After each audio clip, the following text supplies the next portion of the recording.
Welcome back, everybody, to this chapter of The Crown of Autumn.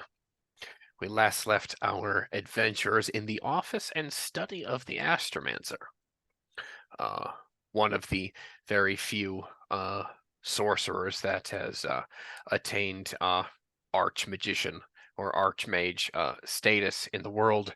Uh, they had been fed uh, soon to be clothed and rested to be put out upon their next leg of their journey.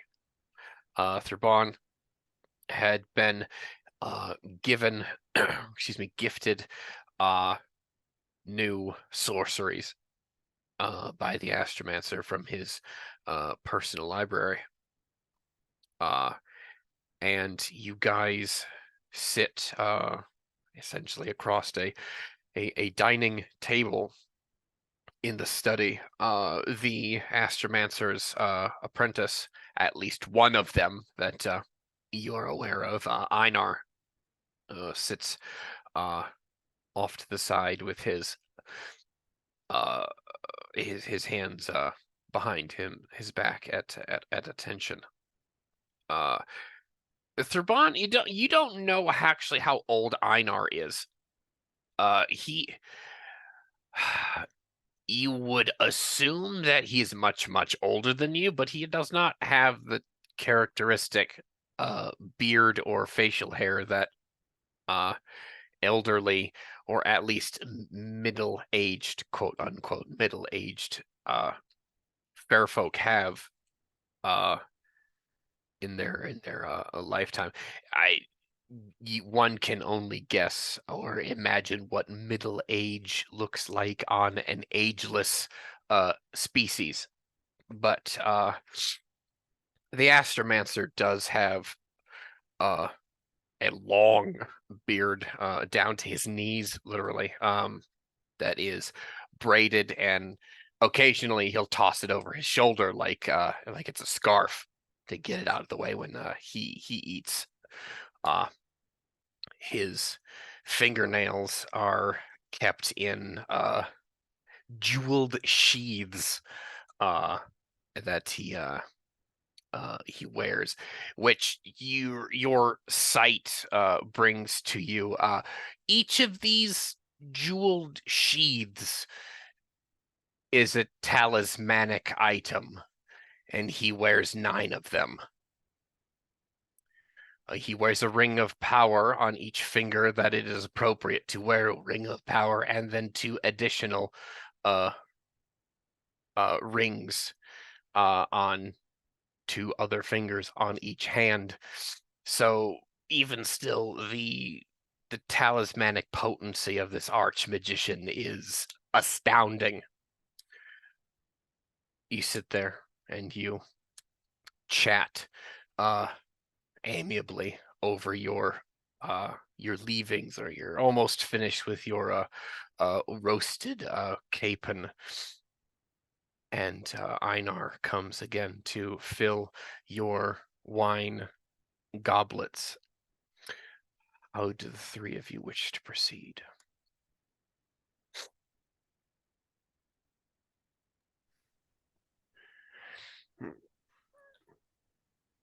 LeBron, he'd go between eating and then kind of like making sure he wipes his fingers off really well and like looking at uh these tomes, these books.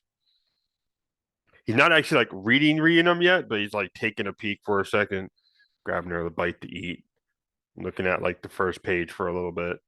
Um, and he's completely engrossed in that because this is a gift that is not given lightly, nor it is a gift seen often. So he is taking the utmost care with them, especially after that one kind of the back of it kind of disintegrated on. So he's being very careful to keep those papers all together and everything. And he'll when the apprentice comes over, he'll look up and nod his head and have his wine refilled. Um, as well as if the astromancer does like say anything to him or gesture to him, he'll look up, like he'll participate in the conversation, but Otherwise, he's kind of enthralled and engrossed right now. He's chatting comfortably, like half enjoying his meal and half uh chatting with the both of you. Uh the world is ending outside of his grove, but he is entertaining two guests like the greatest of hosts. Safe as can be. Uh and the conversation ends a lull, and the archmage turns to Gunnar and says, "Tell me of your village. Are your people uh have you I see you've begun to clothe yourselves with textiles and such like, but when I traveled the world outside the forests, it was before your people had appeared. And when I'd come back again, your kind were still garbing themselves in furs. That is not meant to be an insult. I wish to know with the passage of time." Um, I'm not sure how to respond to that. I am I found myself to be very young in the company of everything that I've just witnessed. And by the way, the food is delicious and the drink is Uh, amazing.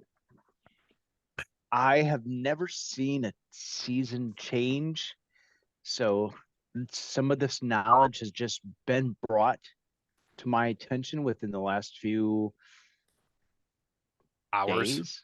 hours, yeah, days, yeah, right. Wait, there's I, there's something called a season. What? and even the passage of time has now completely um, flown out of my perception. I'm sorry. I apologize, or I don't know how to respond to your question. That is all right. It's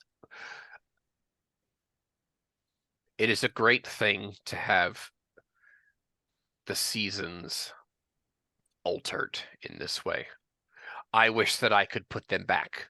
But even I cannot do that. And I would not, because I feel that a spell or a ritual may go awry, and he shoots a side eye out of the corner of his eye to Thurbon and say, possibly might wreck it further. We do not tamper with time or weather,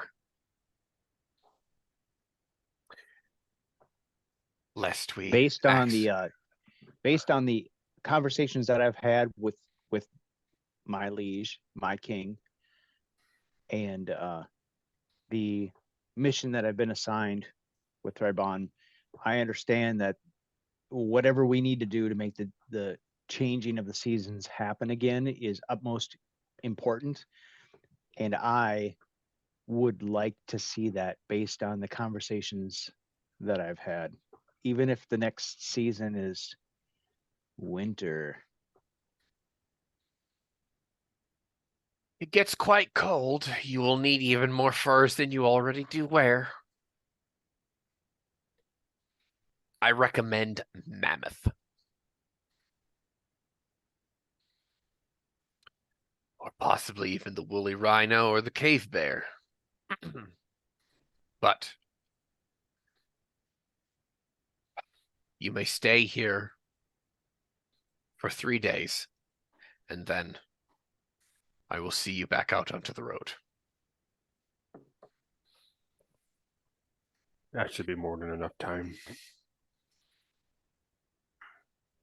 And with an otherworldly finality, he stands up from his chair And he simply nods his bearded chin to both of you independently, and says, "I bid you good rest, gentlemen." He turns and he terminating the meeting, he ascends the stairs at the back of the study to up to the 4th floor of the tower. And Einar steps forward. He says, "We do have some guest chambers in the basement. They're cool, they're dry, and quite cozy, all things considered, given the weather and how the ground is partially frozen on nights the frost comes. Your steeds will also be safe outside in the grove."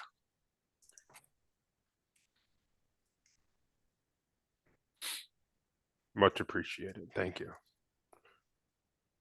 Any chance that you could send a couple of these jugs of wine downstairs with us? This is really good. Your room will be right next to the cellar. Help yourself. Famous last words. Uh-huh. And Gunnar kills himself with alcohol poisoning. All right, cool, awesome. This stuff is delicious. And that's the last we saw of him. The saga of Gunnar ends at the bottom of a growler. Yes. He got to bang two Fae and drink himself into oblivion. That's a good life right there. Hey, hey. Not too bad. You're doing better than most mortal heroes, to be really honest. You go staggering out looking for the banshee. Come here, sweetheart. Round 2. Meanwhile, the pixie queen finds him. All right. Oh, she's about the size of your hand. Anyway, we reconnoiter to your sleeping quarters. I'm gonna give you guys 3 days of downtime. We can actually speed through that briefly. How you guys actually want to spend your downtime?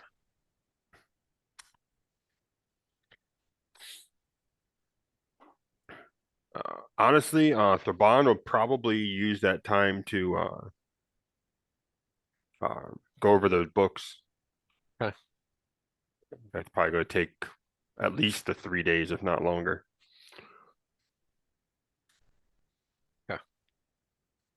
You will be able to learn in 3 days. You'll be able to learn the first spell. At least that. Gunnar, what is he doing for the next 3 days? Gunnar Yes. is going Besides to be drinking. without being crass, shit, shine, and shave. Yes.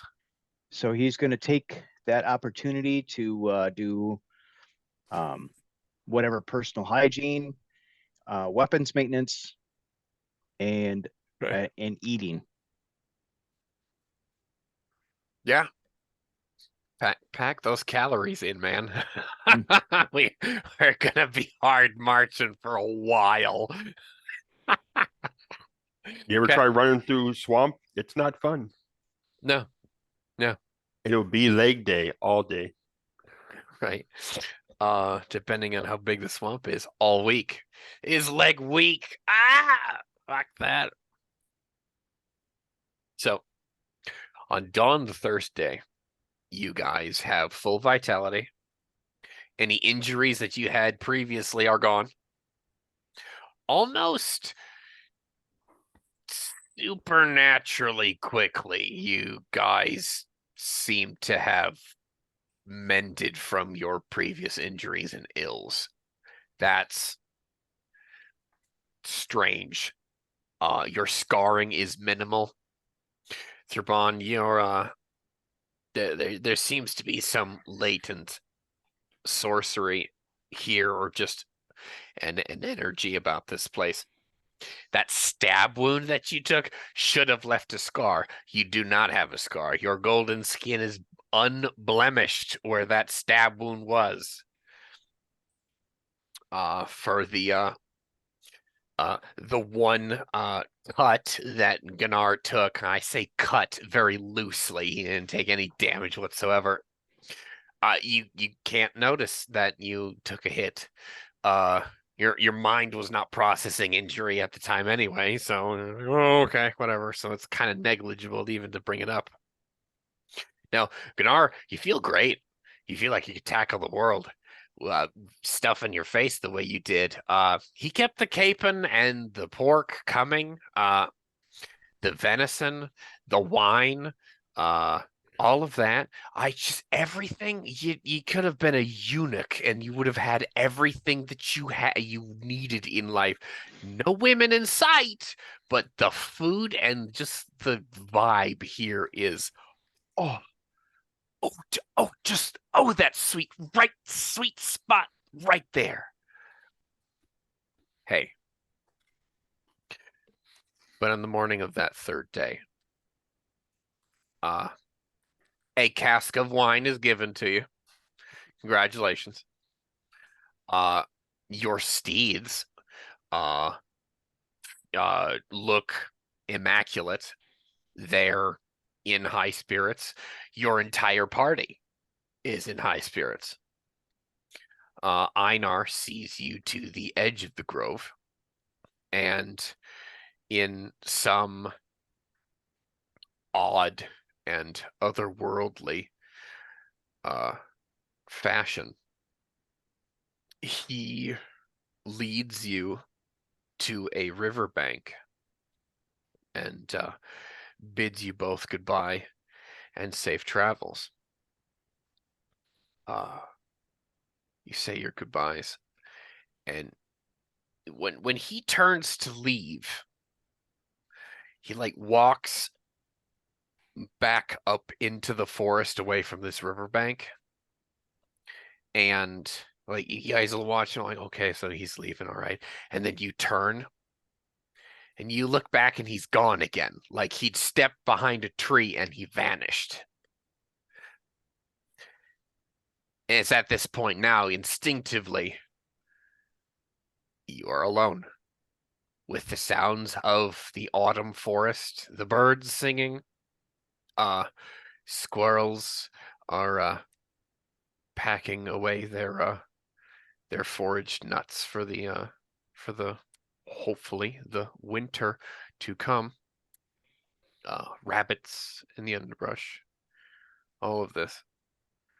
The babbling brook there. Thurban, you get just a scent on the wind comes across to your nose, your senses here, and it's the smell of apple trees. And immediately you are thrown back into your past of when you were a kid. Like you were 7, 9 years old, cycles old. You're still a child. You're literally a sapling, a sprout at that point. Playing with your elder sister in the woods, playing hide and seek, doing what kids things do. She pushed you down into the to the stream, and you yelled at her. You stood up and grabbed a clod of mud and you threw it at her, and it landed perfectly in her hair like a baseball of mud. Smack, and you hear audibly the smack in your mind, and you smile. I got her. And then you immediately back today, 4, 5 lifetimes ago. You go, I know exactly where my house is. Like the house that your parents lived in. Like you're home again. How do the two of you wish to proceed?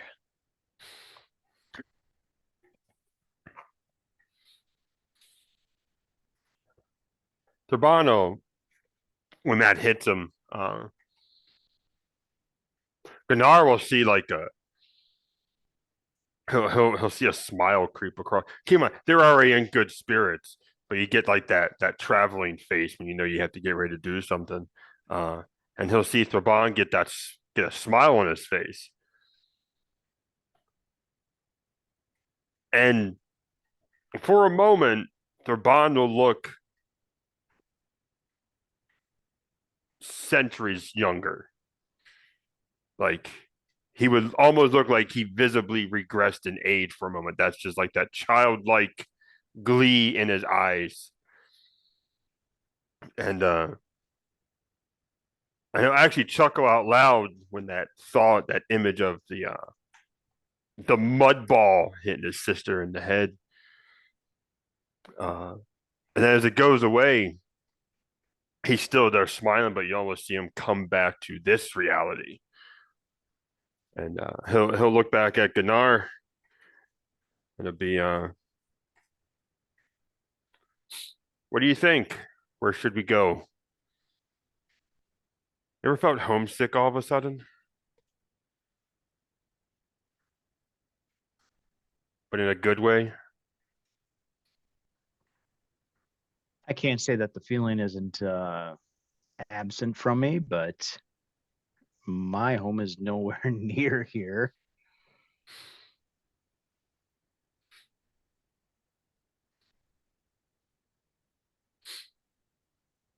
Do you know this area? He'll look around.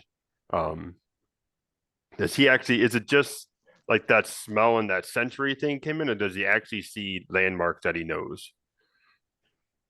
You actually see this is the brook, maybe like 100 yards up or downstream. You don't quite remember the exact place where she pushed you down in the river, but this is the river that you and your sister used to go swimming in. Yeah. Yeah. So yeah, no, he'll look back in a bit. Oh yes. He'll actually point to the spot where like, his hand probably hit the mud in the water. And he'd be like, I stood in that exact spot.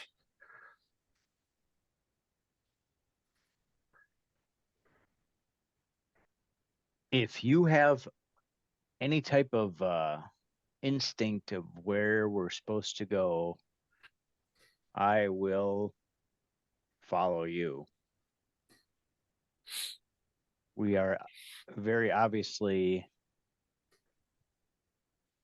feeling something, some type of connection to you.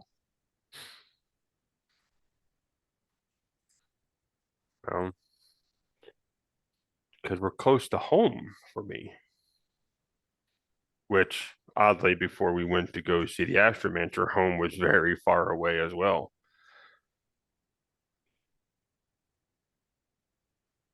I think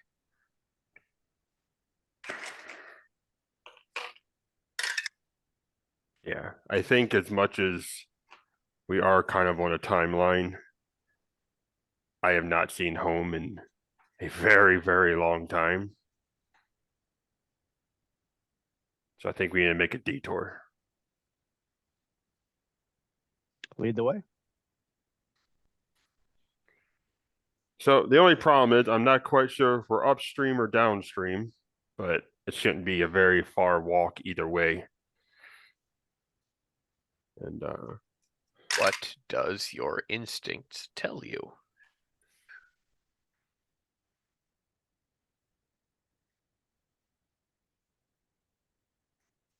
which way's the water running? If you both are facing the river, it is Mhm. flowing to your guys' left.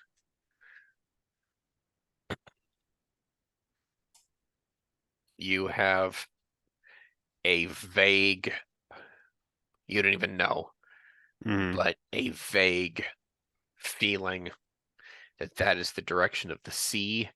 In some tributary, it'll find a larger river and go to the sea somewhere over there.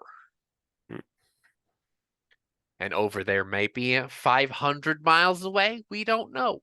All right. No, so we'll go. Yeah, I think we need to go up. We need to go to the right. So yeah, the Bond he'll start going upriver. I'm assuming you guys are in. I see you guys are mounted. Actually, I was about to say in the saddle. You guys don't own saddles, Right. We know what you meant though, in the saddle. right? Yeah. Yeah.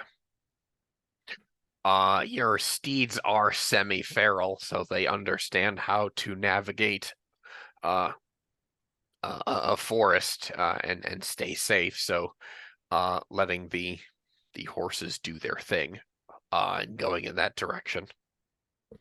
You travel for a few hours upstream, and you come to a stone bridge, semi-worked, semi-cut stone, semi-natural,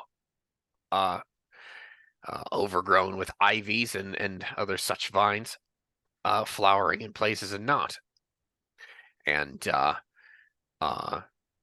again, you are thrown past centuries of your lifetime, and here's the bridge that goes home, and you're within a mile of home at this point. This is one of the places that was the hide and go seek bridge of the village children, and you go and you will walk by this and kind of seen memory apparitions of your childhood friends who are now all dead. And you both cross this bridge, your horses' hooves clattering across. And Gunnar, your sight brings to your senses that there is some mystical significance of this bridge. You may be a little bit superstitious about crossing it, but that superstition doesn't really fight you at all. And you cross with a small amount of apprehension. But the bank finds horses, hooves, and you're safe.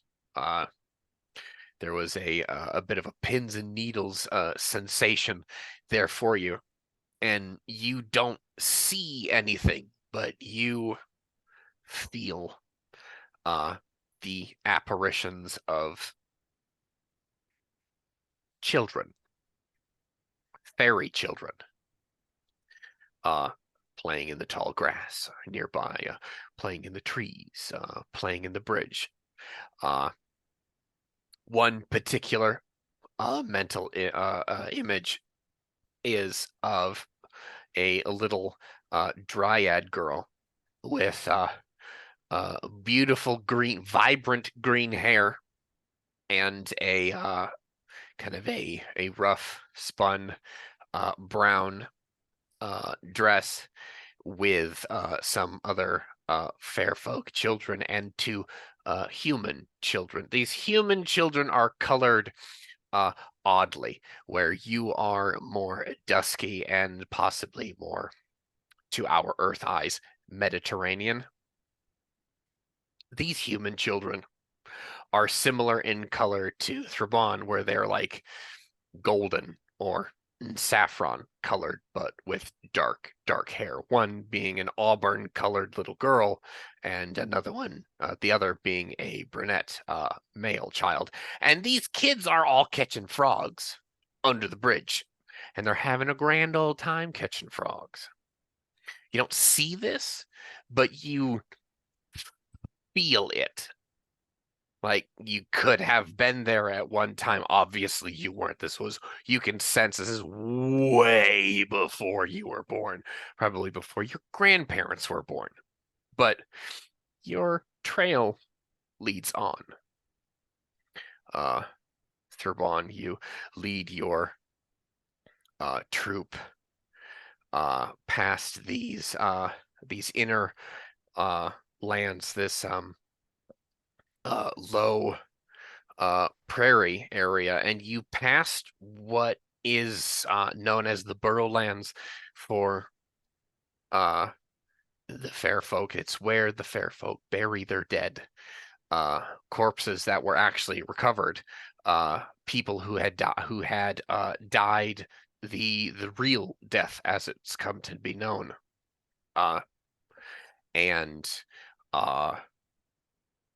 fair folk. This is the one thing that fair folk cannot be negotiated upon. Disturbing the dead is punishable by death. There are no necromancers, there are no grave robbers, there are no individuals that would tamper with the dead and their final rest in this place, especially fair folk.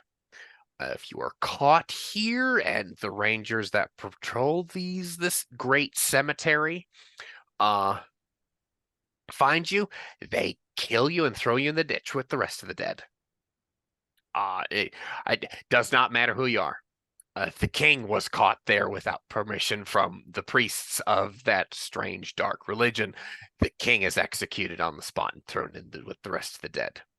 No one breaks that rule. Nobody.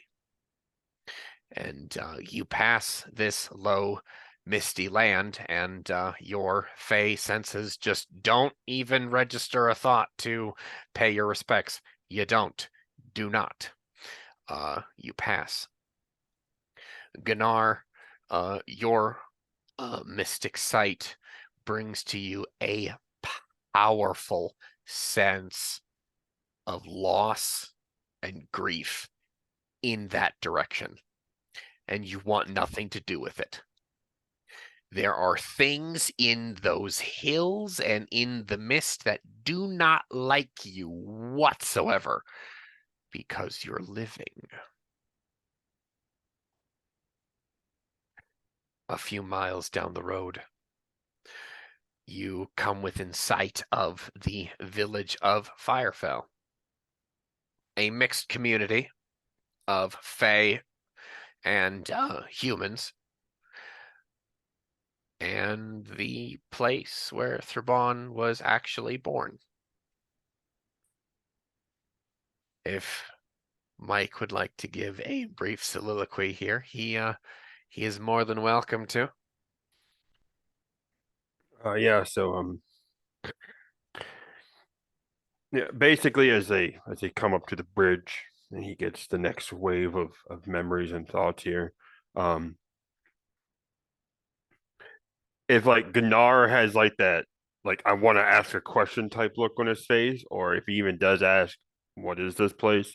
Thurban will actually like point to a stone or point to a location, like we did this when we were kids, or I remember when so and so fell here and almost broke a horn, or this is where I came around and I saw X and Y kissing, and oh my God, I had to go tell my sister, and she told everyone, and there was so much gossip. Like he would quite literally relive his childhood as they're walking down this road. And when they get to where all the grave sites are, yeah, like said, he will not go into it. He will not go near it. He will stay basically on the path that they are at. He will, however, stop on each side and basically give a broad respect and kind of tilt his head down and give a small prayer for the silent monolith to make sure they're where they need to be, and a rest kugel to make sure that they are where they're supposed to be at before he would move on. Once again, he's kind of got that youthful smile to him again, because he's kind of reliving his youth. In the back of his head, though, like he's not showing this outward, and it might come to a head at the end here. In the back of his head, though, he does have that small sense of melancholy of all the images are unfortunately just that. They're images. No one's here anymore. They're all as far as he knows, they're all dead now. And that kind of, it's trying to tug forward to kind of like give him sadness in this, but that reliving his childhood and thinking of easier, better times is kind of beating that back down. But we shall see how that develops. As they're walking around, they're talking. He would be looking for his actual childhood home. And that'd probably be where his walking comes to a head. But yeah, he's kind of just he's happy that he's reliving it because this is not something that everyone gets to do. Not back then, not now, probably not in the future. Not everyone gets to go home and see everything again.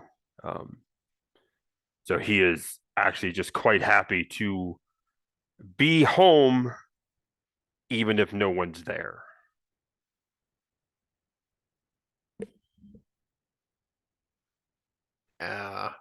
Before I continue, does Serban wear a hood? Does his cloak have a hood? I think, yeah, we do have a hood with the cloak. Okay. Especially with his horns being gone, he kind of covers it up a lot. Okay.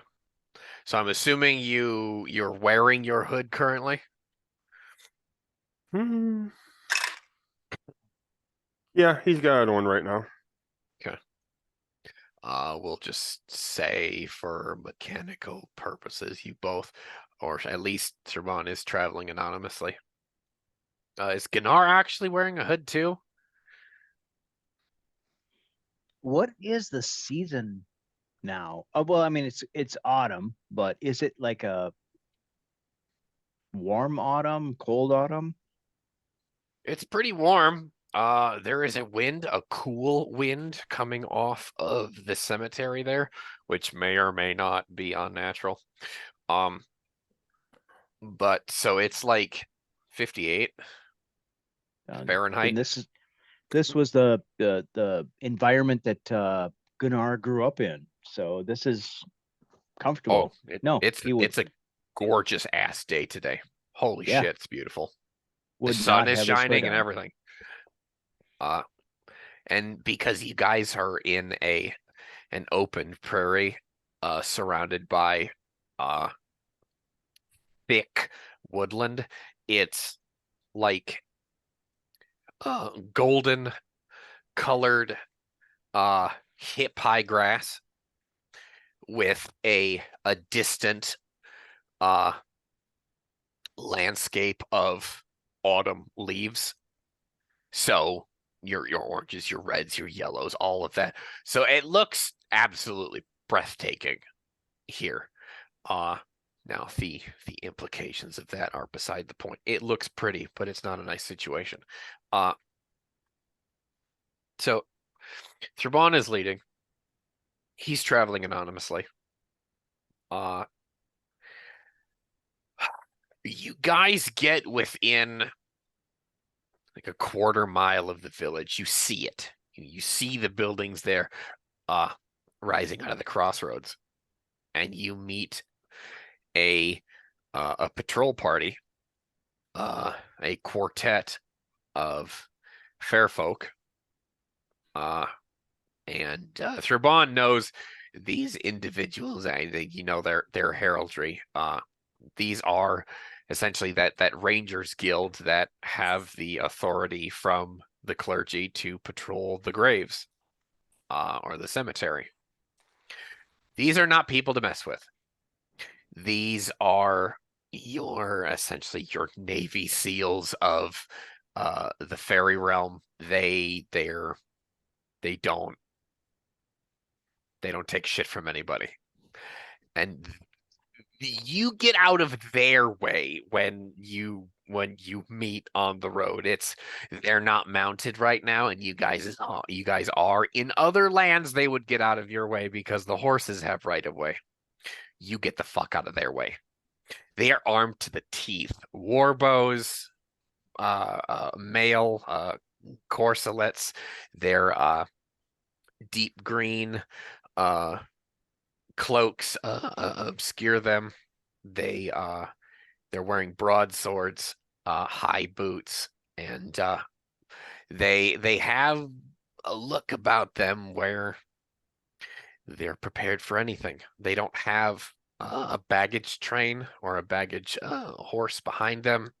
Their packs are full and they're ready for whatever they possibly find, which lends to the rumors that the Burrowlands are haunted as shit. And they need to be prepared for whatever is lurking in there. So you see these four guys coming. They're male. And one of them, or their hoods are down. One of them looks up at you, or we'll say the blonde of the quartet looks up at you. And he just kind of cocks an eyebrow at you and kind of like slightly slows his gait. Like he's waiting for you to get out of the way. Oh yeah, no. As soon as I see them coming, I'll move my horse over. And when he looks at me, I'll just give him a small nod and like greeting / respect.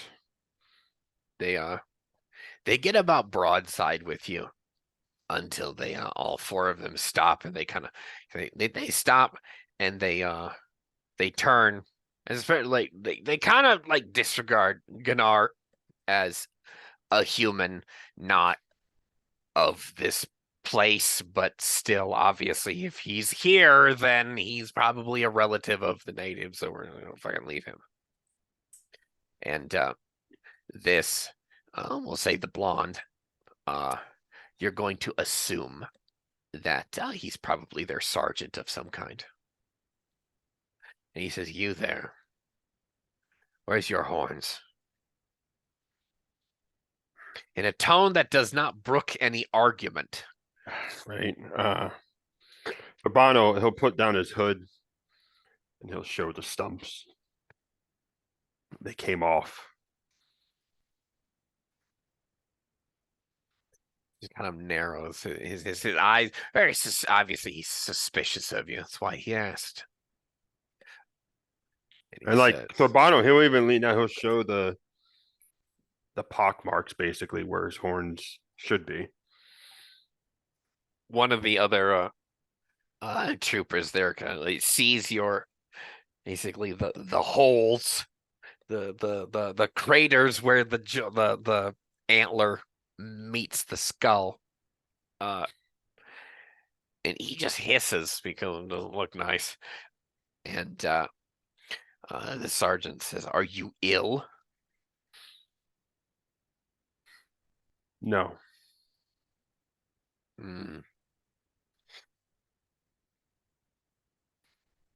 I don't see a scar on you, so you're obviously not an oathbreaker. Because they normally brand you on your left cheek for that. Mm-hmm. They break off the horns and they brand you and they send you out. Yeah. Yeah, they kick your ass. Because your horns might grow back, but that never heals. Mm-hmm. No, and like he'll even show his hand, there's no black ink or anything either, so not corrupted either. When you show up your hands, he's like, I was just going to ask for your hands. So he might. If you're not ill, what's wrong with you? That he actually doesn't comment on the fact that you lost a finger. Either he did not notice or he does not care. We all know he noticed. I know he noticed. You know he noticed, but the fact of the matter is he doesn't say anything. Right. But he does say, "Well, if you're not sick, then what is wrong with you?" One should be gravely ill if one's horns fall out in that fashion. And to Gunnar, they're just like purring or snarling at each other in Feywise. Honestly, it's, at least this guy the sergeant sounds like he's been smoking for 2 centuries, and he's got that gravelly Clint Eastwood sound to him. Ooh, it's nice. Great. No, they're That's behind it. Hill. Clint Eastwood is a fair folk. God damn it. There it is. Nice. We used to stack you fucks up 4 bodies high. Atta boy. No, Thurban Hill, like in his mind, he's like, how do I word this without getting myself killed here? This is gonna be hard to explain. Yeah, right. I'm actually not supposed to help you, but I will say you don't have to tell him the entirety of the truth. You can omit about half of that.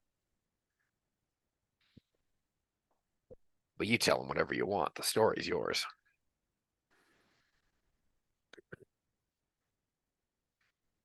I'm actually not entirely sure. Stay with me for a moment.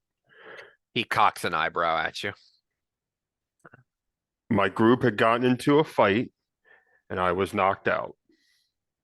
Of course. When I woke up, I came to and I hit my head when I woke up because there's a very low ceiling where they put me in to rest. And I woke up, I hit my head, and when I actually got up and got out and was moving again, I brushed my hands through my hair and they literally fell off into my hands. Actually, One of the other troop. he might still have one on him, actually. And he'll actually produce said horn. Well, and it looks like it fell out naturally, so they're baffled. So the sergeant kind of like smirks and says, "But you didn't knock yourself senseless?" I was out. I don't know for how long. Hmm. I just remember someone telling me to wake up and get up. Well, I'm sorry for the state of you. You look like a child. Clearly, you're an adult. And it's at this point in the conversation, Gunnar, you know, the tone that he just said with the last thing he said, you know, he's given your companion a real hard time. You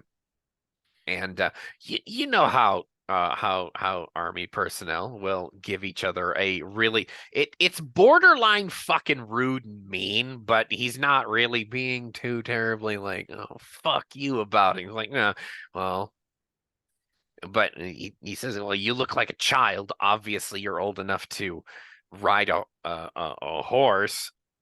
I hope they grow back in for you. A couple the other troopers just kind of chuckle, and he says, all right, well. I hope Be they off do with you too. then. Thank you. They wave and they trudge off down that Y fork in the road that went the other direction. You guys went to the village and they went to the big cemetery. Now, at the gate, because it actually has a wooden palisade here, this is technically not a permanent settlement. There are no stone buildings. They have a wooden palisade here. A small wooden keep on a small hill. The rest is farmers, artisans. They have a larger building that's kind of split into 3 that serves as a temple. They have a larger still building that serves as a brewery and an inn. I see Terry's ears perk up at the mention of alcohol. And no, the mounted guardsmen, these couple lancers in copper corselets, both humans, they don't accost you, but they kind of give Ganara the side eye, like, you're not the same color as we are. We're gonna keep an eye on you, kind of thing. Vague, playful racism in my narrating. But no, and Thraban, you kind of instinctually lead your troop to your house. By the way, your older sister is home. And she's baking bread in like the outdoor kitchen on the side of the house. The smell of your mother's bread recipe is there. Holy shit, what do we do? The Bond will get off his horse I would have hoped so. and he'll he's not gonna run, but it's one of those like a healthy pace to like actually go to the house. Um, You can he's also describe the house for us if you like. he's also not trying to like sneak up on his sister, but at the same time, he's not making himself like, oh my God, I'm here. So it's up to her if she actually, sees him or not. Uh, yeah, describe a house. I haven't done that in forever. Um, and you said it's not permanent, so there's no stone, right? Not really, no. So more than likely, I'd assume it's like half natural, half worked up on type of deal. Okay. Um, just because one, the fur folk I assume do not like to disturb the earth if they can help it. So, trying to think, it'd almost be like like the A-frame houses were like partially like underground. You ever seen one of those? The old-fashioned almost Anglo-Saxon Scandinavian type houses, yeah. I think so. Yeah, that's like how I like kind of picture it. It's got a real thick thatched roof and a hole on one side of the A-frame to let the smoke of the stove out, yeah.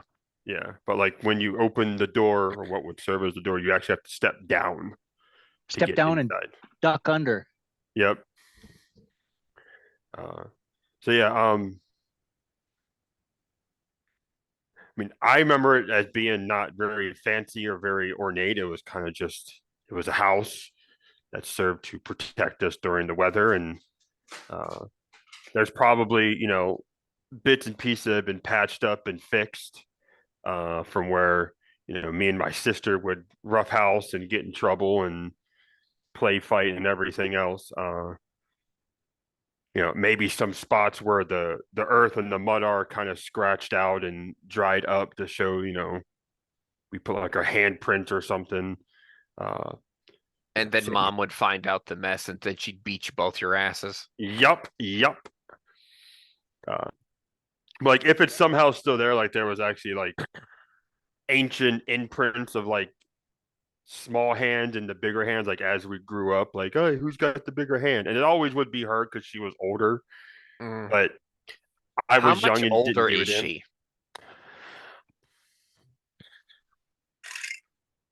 Again, keep in mind, you both are of a species that is ageless. Right. You guys could be hundreds of years old or hundreds of years apart. I always thought Turban or Silmanos was at least 1,000 cycles old. I think he's like 1100. Yeah. Okay. Um, so It's up to you how much older yeah, she is. I'd probably peg her at. Let me see. I do this. Let me ask you this then. Uh-huh. When you, in that memory of you guys playing in the river, Mm-hmm. you threw mud at her, and you were effectively about the equivalent of like a 7-year-old human. Mm-hmm. Was she a teenager at this time? Like full on young woman? Or was she like 11? I was gonna say I was gonna put her like right at like the preteen, Like like 13? just old enough to where she starts wanting to be girly and like, oh my God, you got mud in my hair. I'm gonna tell mom. but still young enough to not see her little brother as the annoying little brother. Like, oh my God, get away from me. I don't want to deal with you anymore. Okay. So that would put her at, so if I was like 6 or 7 and she was like 12 or 13, she'd be roughly twice my age. So she's probably like 2,000 cycles. The scene is yours. Right? Uh, With that out of the way, the scene is yours. right? No, so You tell me where we go.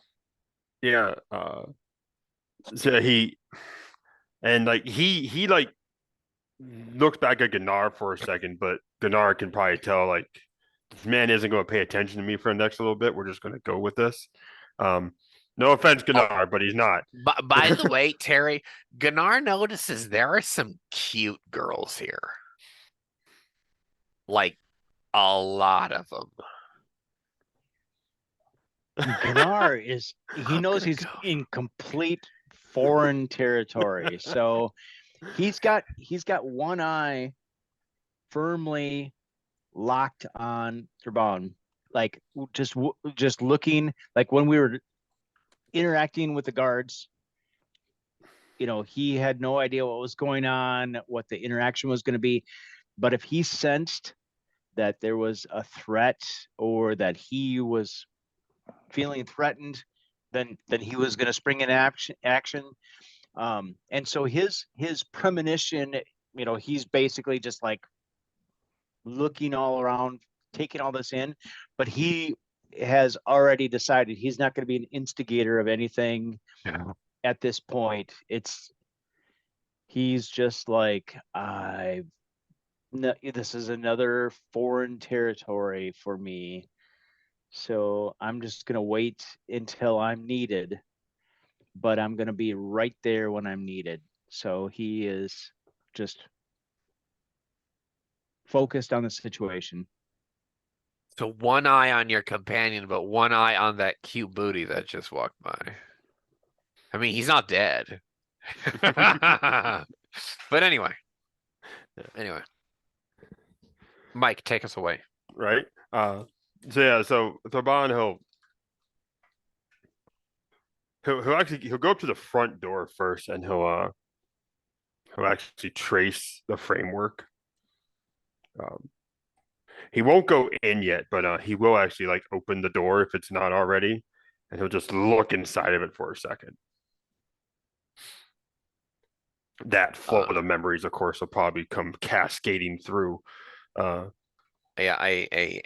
countless number of memories in the form of apparitions hits you like a train. Right. Some good, some bad, hopefully more good than bad, I would hope. But and he'll kind of just stand stock there for a minute as that all hits. Probably until he hears his sister at the kitchen outside. Yep. Probably hear something bang or, smell the bread again, or, maybe she cursed because she burnt her finger or something. I don't know.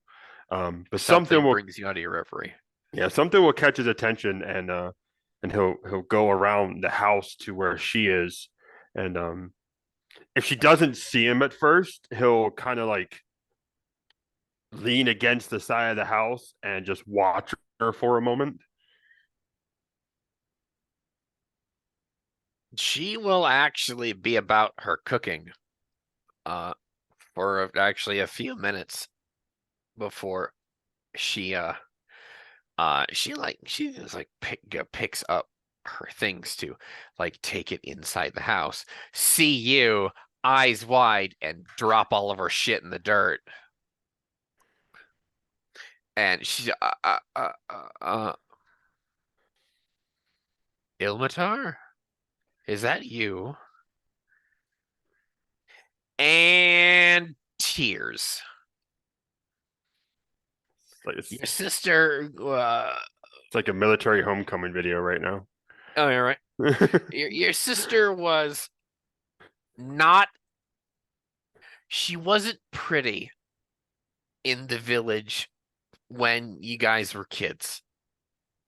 she was kind of like one of the like grody tomboys that none of the younger boys liked when everyone was coming of age. But she she actually matured into actually a rather breathtaking woman, uh, and a total ugly duckling, totally. And she's an ugly crier.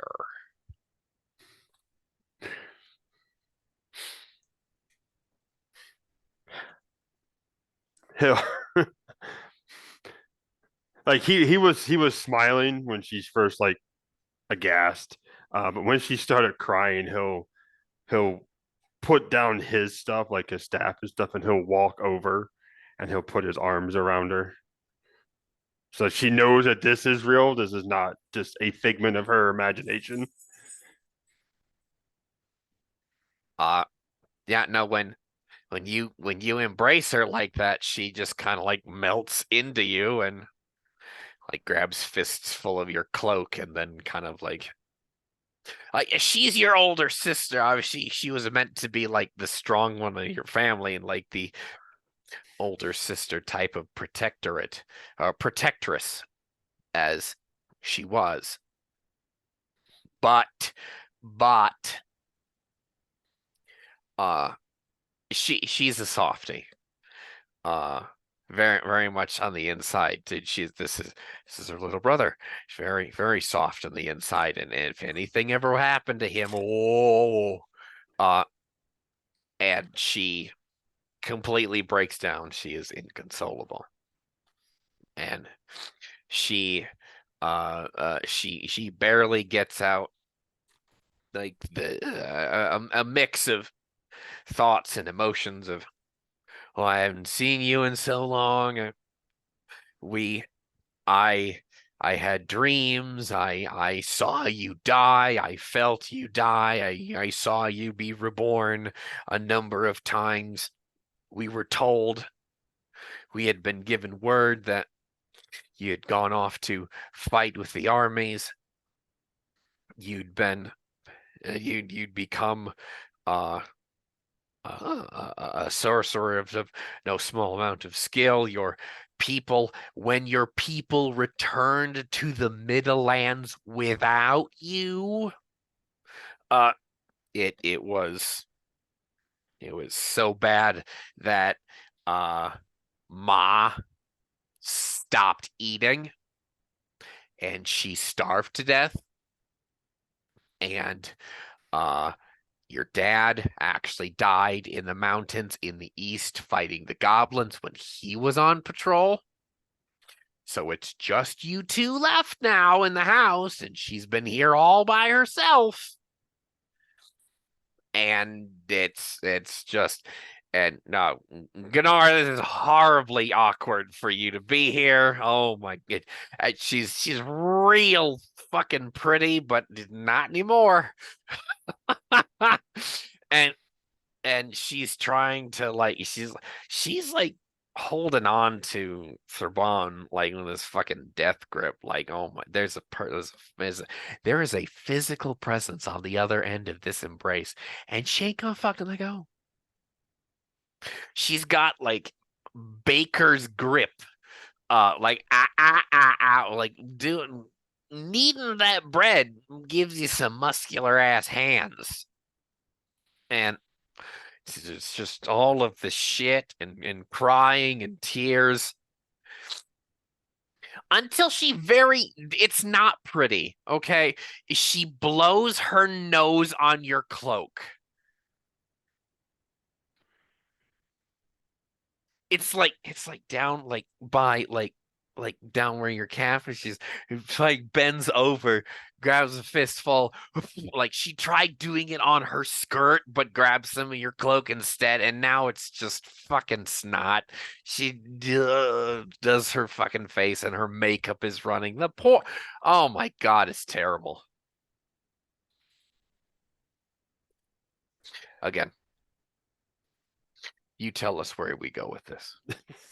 He'll just, I mean, as she's doing this, he'll just let her do it. I mean, not gonna tell my big sister no.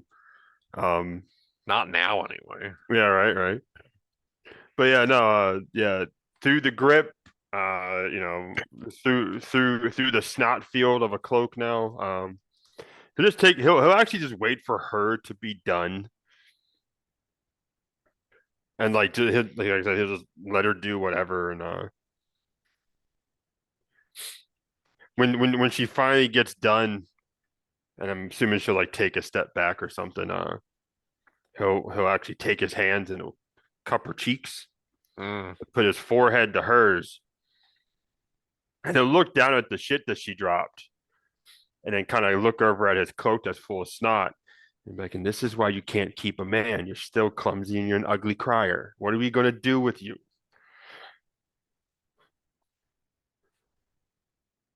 And he's waiting for the smack to happen too. He's waiting for it. My God. Now, I'm going to describe this from Gnar's point of view. She has a mean haymaker. Oh, it will haunt you for all 68 of your cycles. How fast that fist cocked and was launched. And the smack. Ooh, you just thud and Thurban dirt. Like, and you're sitting in the saddle going, oh. It is once to the mailbox a day for the rest of his life, kind of. Ooh. Like, as a parent, when your kids are outside and one of your kids knocks the shit out of themselves, their head meets concrete, that sound, you're like, oh, but that's like fist on side of head. Bunk, dirt, and she like she brings her fist away, and like her technique was fantastic. It's her index and her middle knuckle are split, and she's got cocked for another one, and Yeah, because Turbano hit the ground. He'll look at her and be like, you still hit like a girl. she stomps on you. She puts a boot on you. She's not wearing shoes, but like now, like heel to fucking temple. Oh, like no, she's a tough bitch. No, the reason why she can't keep a man is because she's got a mean fucking right hook. Because that and all the happens, they guys in the can't. village are scared of her. She's got a temper. Thank you, Dami Mommy. Please step on me. Right?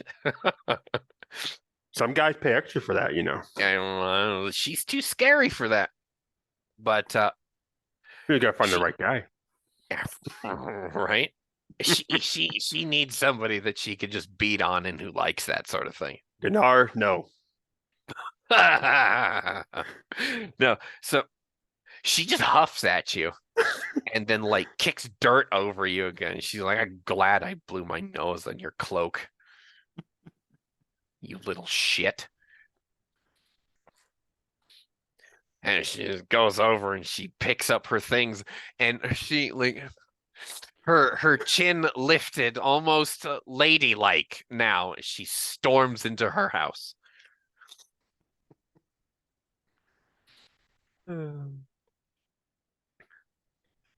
Why he'll can't get up keep a at a man. Oh my God. I'm glad we got that on recording. God damn.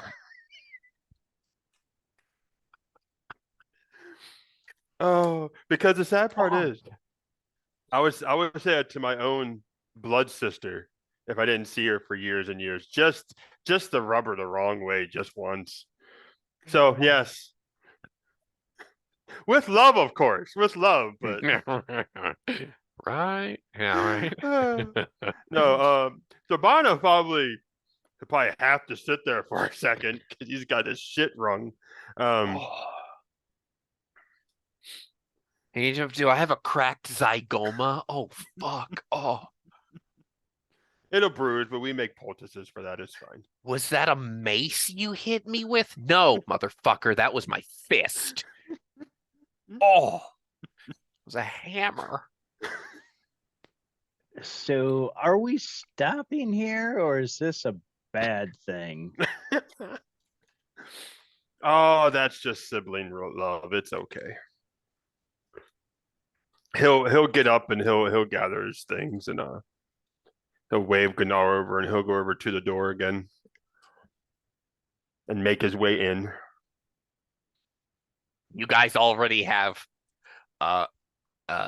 places set at the table, and the horses you could just leave in the yard. They're not going to go anywhere. But for that day's meal is a haunch of boar that had been turning on the spit that morning, and Gunnar, you're already salivating. Oh, excuse me. When can we get that? You Sorry. can cook and throw a punch. No, Gunnar. Yeah, right. You fuck somebody up. She gives Thurbon an evil fucking look. Like if Gunnar got that look from somebody, someone's gonna get a knife in their kidney. No, but no, she gives you an evil look and she just sit down and eat.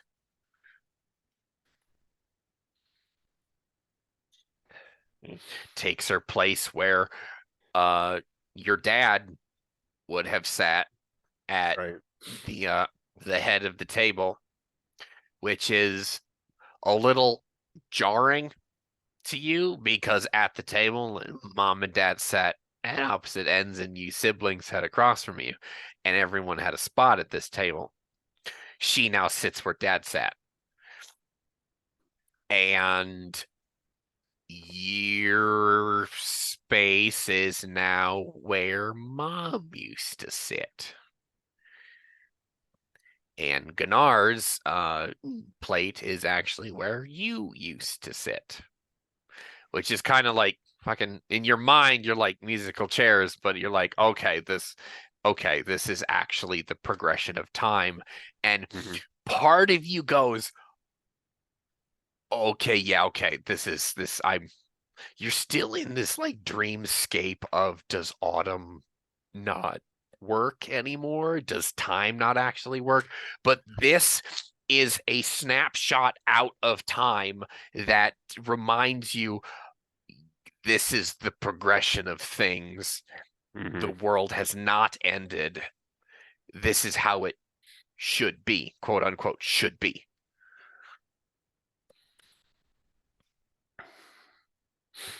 Yeah, no, he'll take a seat and actually when she tells him to eat, he'll actually give a yes, ma'am.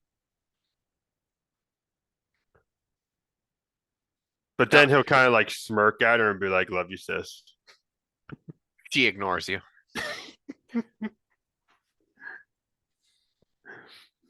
And no, she sits down. And she shoots a look to Gunnar, and she just looks at you, looks at the plate, looks back at you, and just kind of like gives you the Irish hospitality of sit, but with her eyes. Doesn't say I anything. And Goddamn right, and you sit. begin to eat when everybody else eats. I don't know what's going on. Like all simultaneously, everyone starts eating. Yeah, no, that's how that one. You take the cues from the local culture. Shit. Anyway, now after you've eaten like a few bites of this boar that has been cooked to perfection, thank you, Polgara. Oh my god. No, she then begins and she goes, "What do you want to know first?" just complete fucking deadpan. Like the emotions are now out, but now Mhm. this is business.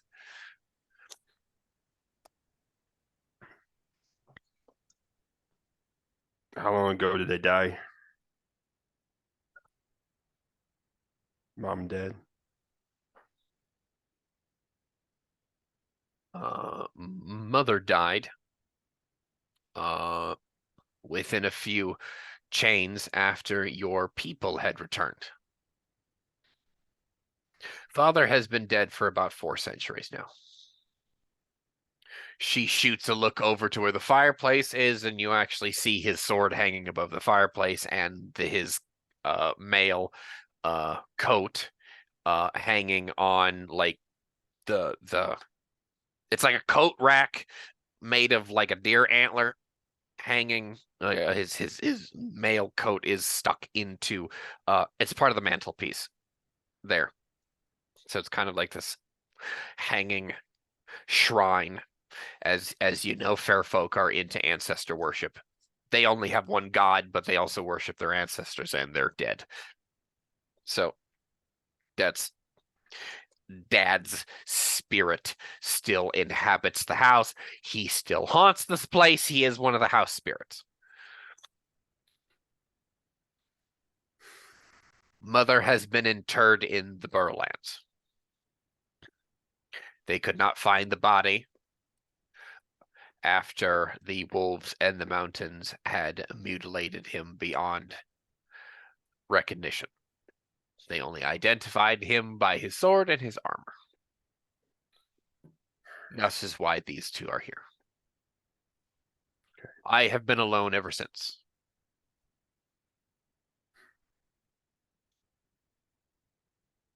Out of respect for the memory of you, your Green Knight, Narada, comes every 6 months to check in on me.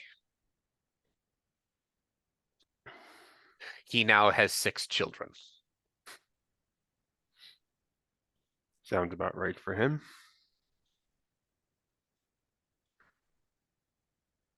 How have you been? And he says this, of course, with complete seriousness. I'm all right. I live alone. I am not interested in anyone in the village.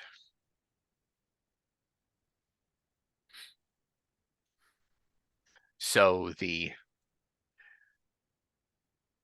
possibility of me finding a mate is very, very slim. Unless I move to the city, I might find somebody, but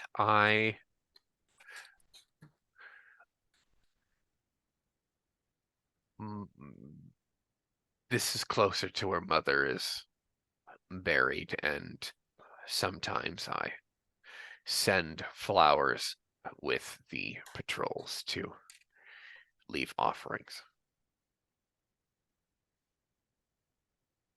When the seasons stopped changing, I was concerned for you, and we all thought you were gone. I was for a little bit. I've had a couple of lifetimes. Changed my name a few times. People nowadays know me as Threbron. You might have also heard the other names Silmanos, Samanak. And then you always knew me as Ilmatar. Yes. So, but yeah, I'm actually trying to help fix the seasons. That's why I've been gone for so long. What is going on out there in the world?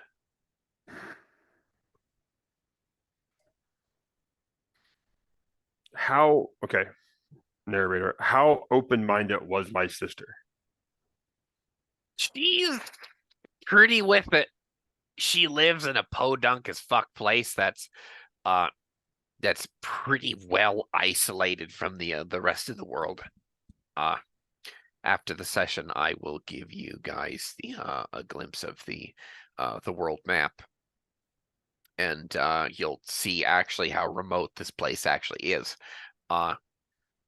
And I mean, she is learned. She can read. She has traveled to the capital a handful of times. She's still technically just a commoner, but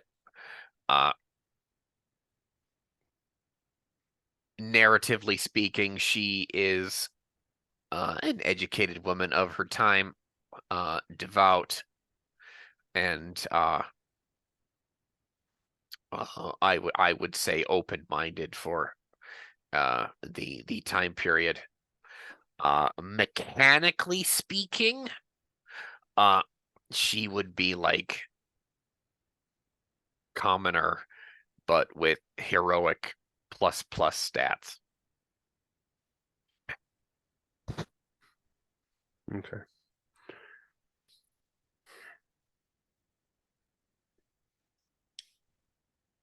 Someone stole the crown of autumn. She blinks at you. The king of autumn is dead. That's why it's not moving anymore. She just says, "Uh-huh," after a very pregnant pause. I am currently trying to get it back. And how do you suppose you'll do that? By probably having the greatest fight of my life by the end of it all. And hopefully not dying a second time. So I'm going to be worried this entire time. Let's be honest, you've probably been worried since my people came back without me. Yes. So yes, you will have to be worried for a little bit longer.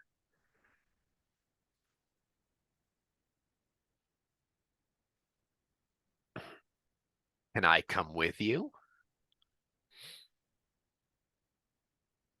Do you want to travel that far? If you're going to be in danger, I believe that I should.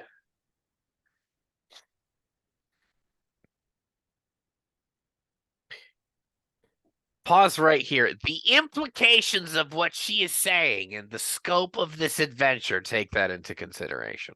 Right. Before, choose your next words very carefully, is what I'm saying as a game master.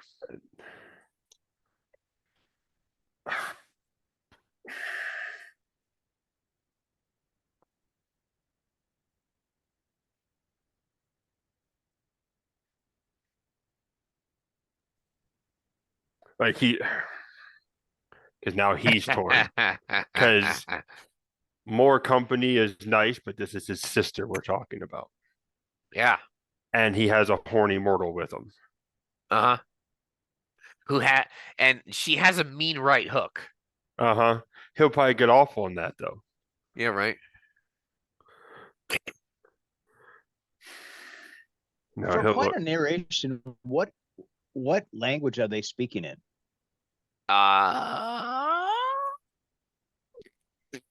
You know what? Oh, Actually, let me ask you. actually Let me ask you this, Mike. Did you default to Feywise when speaking to your native people? I was actually getting ready to address this part. I would have, but probably in the beginning of this conversation, I probably would have said in Feywise to her and Avir, this is my traveling companion Gunnar. And then to Gunnar in the Mercian, I would say this is my sister. And that way, if she knows Nemercian. Yeah, I will say that she speaks a dialect that uh uh Gunnar would understand. So for the sake of respect in her own house and her being a hostess, she switches to Nemercian, and that's for the rest of the conversation. Got it. So, but yeah, By default, you two would speak your own language to each other. right. Which I mean, we probably would also like when we were talking about mom and dad, but then when this topic comes up, because Right. needs to be kind of part of this conversation, he would Right. switch over. Perfect.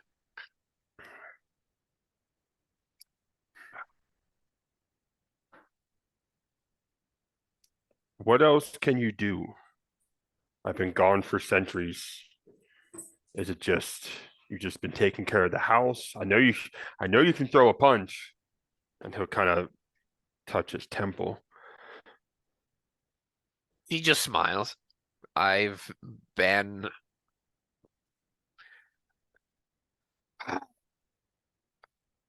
I've been living, coping, letting the hurt heal. Sometimes I went to the Grove of the Ancestors and I sat with them to pay my respects. Sometimes I went to the capital to get supplies. The forests are quite safe here. The wolves don't really come near the village often enough anymore for it to be unsafe to travel. And we have not seen goblins in the woodlands for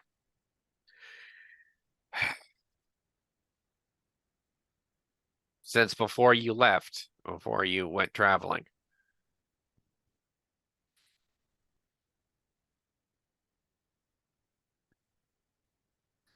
Okay. I can cook for you and your companion.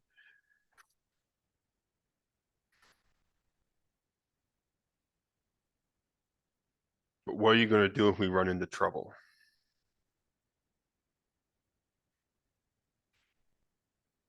And that's where her argument dries up. She opens her mouth like, ah. Can you use a weapon? Have you ever touched a bow? I can shoot. I'm not a warrior by any such means. And then she gets a very meek look on her face, and she goes, maybe I shouldn't. I may just slow you and your companion down. Because as much as I would love to have my sister with me, as much as you would love to protect me, if something ever happened to you, well, not even the Grey Lord could contain that amount of fury.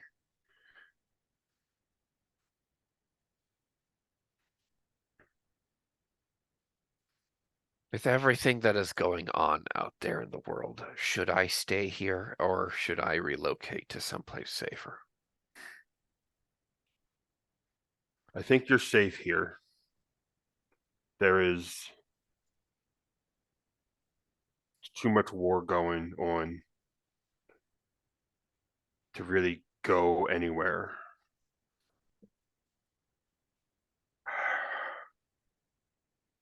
Between the sea people and the redskins,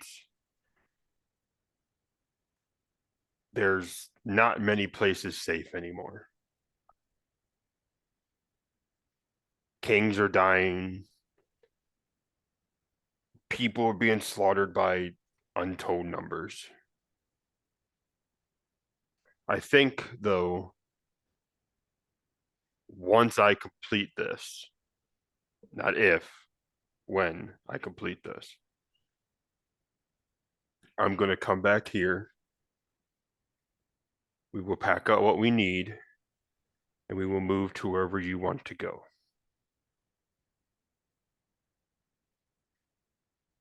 Okay. And I will make up for all the lost time. Okay. She just nods, content with that answer. Disappointed in the fact that she's not very useful to your situation, but content with the arrangement that you, well, content with what you just said.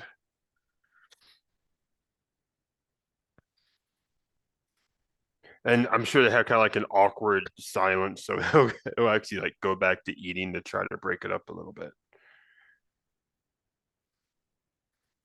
What she does do after a pregnant pause, she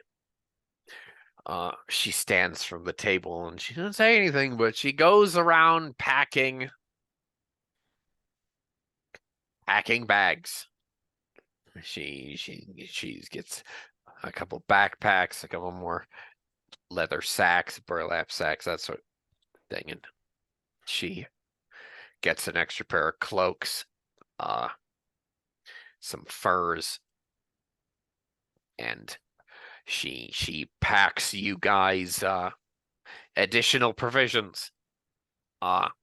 She if she can't physically go with, then she will give you something to help you on your way.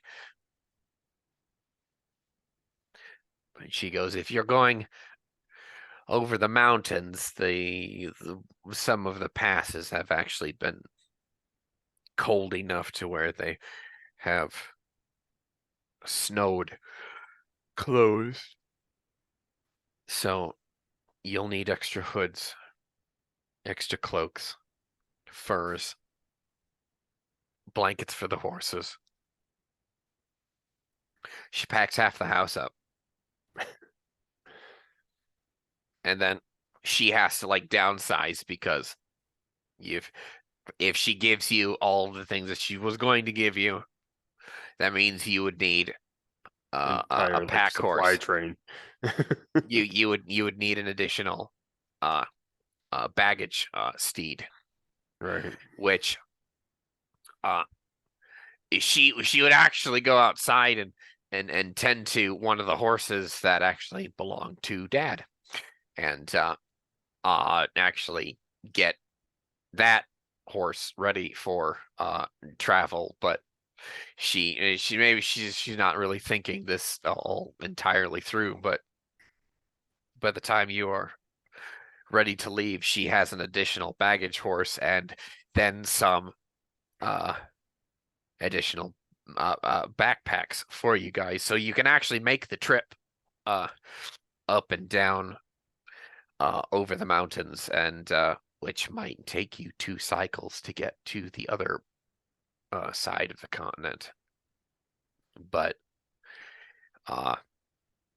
she she drowns her emotional turmoil in work, busy work, so she doesn't have to process what's about to happen. If she just makes you go away in a way that she's content with your safety, and she can process and be emotional later, she has this steel in her that would not let her. She was weak enough weak to be that way before, but now she's not going to allow herself to be that way. Maybe a little, like, it's not healthy, all right, for her to be this, but you understand this is how she processes. After she's packed you guys a baggage steed, she links it up with your train. By this time you guys are finished eating, and she stands there in the street with you to send you guys on your way, essentially.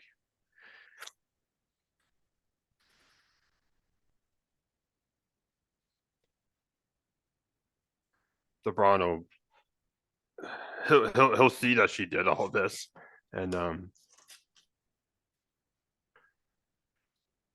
it's gonna kind of, I guess, part of him, I guess, had that fantasy of I get to be home again for a while. Like we don't need to worry about this. Ha! Ha ha ha ha. But then, Sorry. yeah, he sees it all, and he's like, "Fuck, we gotta go worry about this." So like the thought of having to leave home again will actually set in for him now.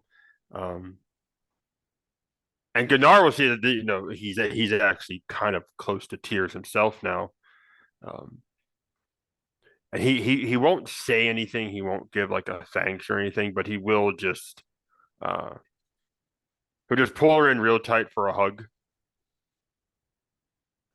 like one of those like really tight embraces. Like this is goodbye, but it's not goodbye. Goodbye for now. Yeah, and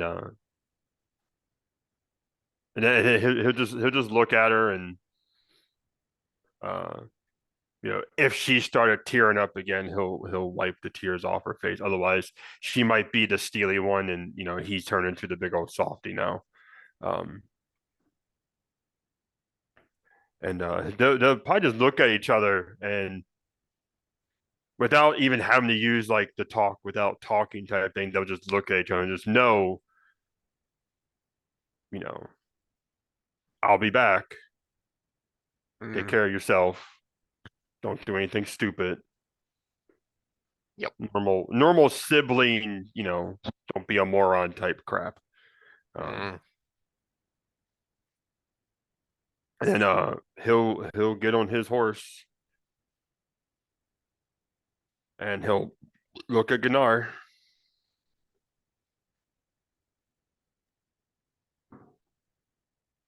You sure you don't want to stay the night?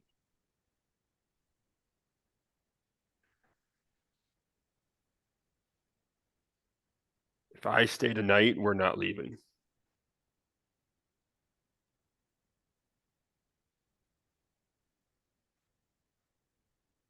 We need to get back on the road. And he says that with the finality and like the grit that yes, we have this extinction level event going on in the world, but he's home, the world can burn if they stay too long. Like he will give up the mission to stay home. And he realizes that, which is why he's trying to go.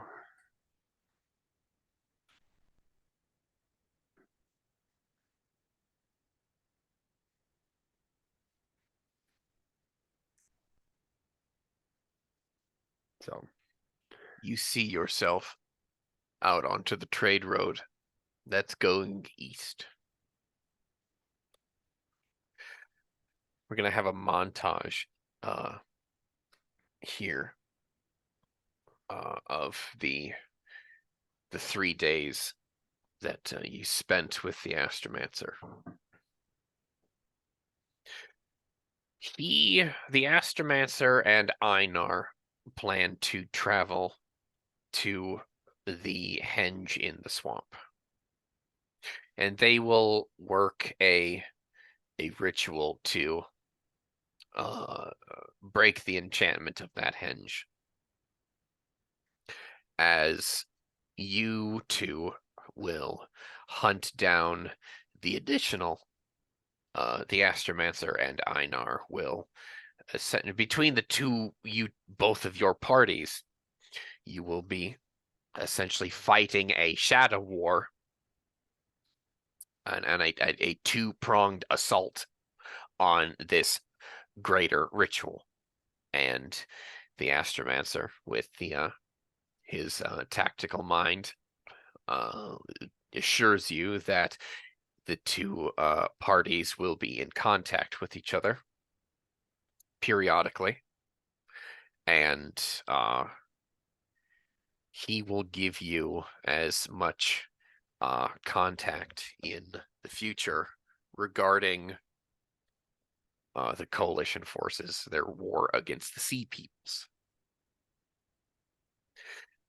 As we pass from prairie to forest, days and nights, cycles not cycles, excuse me, chains add up. A few months later from now, you're in the foothills of these mountains. And your sister wasn't lying when she said some of the passes are snowed shut. And like, you know where the primary tradeway is to get from one part of the continent to the other part of the continent, and this mountain range is called the Great Divide for a reason. That big U-shaped pass is all snowed through, and you haven't seen it since you were a kid, maybe like your first century of life. Dad took you to like the trade station, which is like similar to like kids going to the Mall of America for the first time. And a lot of different cultures actually convene in this place for like trade, and you get a lot of weird and wonderful foreign things here. It's kind of one of these locations, one of these trade stations will in a later age be what would be part of the network of trade that would resemble Arklanar's Silk Road. This is one of the oldest settlements. You haven't been here for a long time. And when you finally like come around that bend where you can actually look up into that mountain range and see that that pass is snowed shut, you kind of roll your eyes and go, that's like 4.5 months we have to walk around it now. Fuck. And you do a quick count of this. It's at least 4 to 8 months. 4 months to go to another pass. And if that pass is snown shut, then we have to wait until spring. That's not going to come for the snows to melt. So what the hell do we do? Well, that's another almost 10 months in total from this spot right here to go around to the end of the mountain range, which is damn near kissing the beach on the coastline, to shoot across there into almost a subtropical portion of the continent, which finds us near where the city of Brighthold might be. We haven't been back in that city in almost 5 years, Mike. I know. Yeah. We're bringing it around. Right. So, Mike, you're the one with traveling. You tell us what you want to do. And keep in mind, you have the provisions to get you over the mountains, or at least around it before you have to resupply. You two party members converse. What are your tactics here? What do you want to do?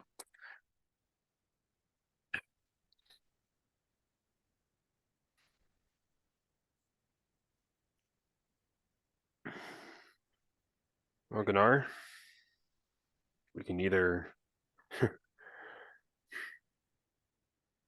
we waste a lot of time going around, or we risk freezing to death if we try going through.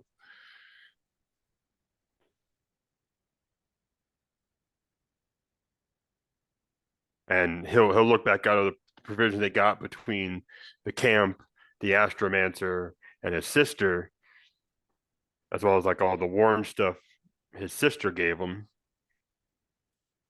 Like, we can survive the cold as long as we can traverse the terrain. How much have you dealt with mountains?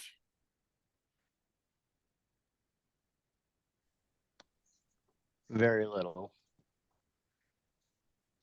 But the prospect doesn't give me fear.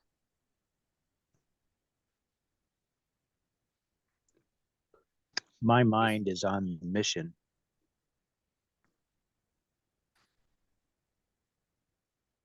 Yeah, and I feel like a day here and there isn't huge. but to lose months and change isn't going to bode well. I agree. So, full on and head to the breach. That would seem the way. All right. May You're the winter braving the winds guide snow, us. huh? Yep. All right. We're gonna brave the snow. May the silent monolith and the winter winds guide us well. All right. Cool.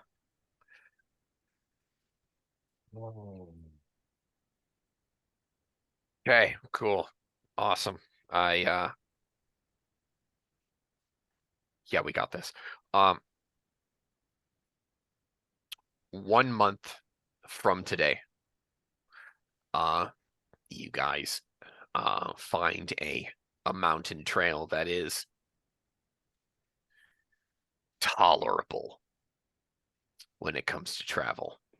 At this point, you have wrapped your feet and hands in the spare furs that you had gotten. Your sister gave you at least a rough drawn map of the region that she is aware of, and there is supposed to be a tradeway nearby to your location, lower on the mountain, that you could probably get more winter supplies for. It's starting to get cold here where your fingers are actually exposed, and frostbite may or may not set in. It's almost unbearable at night. The horses are miserable. You spend much of your time keeping a large enough fire going to keep all 5 of you warm. Now, the mare that you have, the baggage horse, is of a strange breed that is actually woolly. Think woolly mammoth, but horse, like antediluvian horse, but long hair. And she doesn't give a shit about the weather. That doesn't bother her at all. She's very hairy. But your pair stallions are shivering most of the time. Most of your larger furs, more than likely, are draped across them as horse blankets to keep them warm, and or like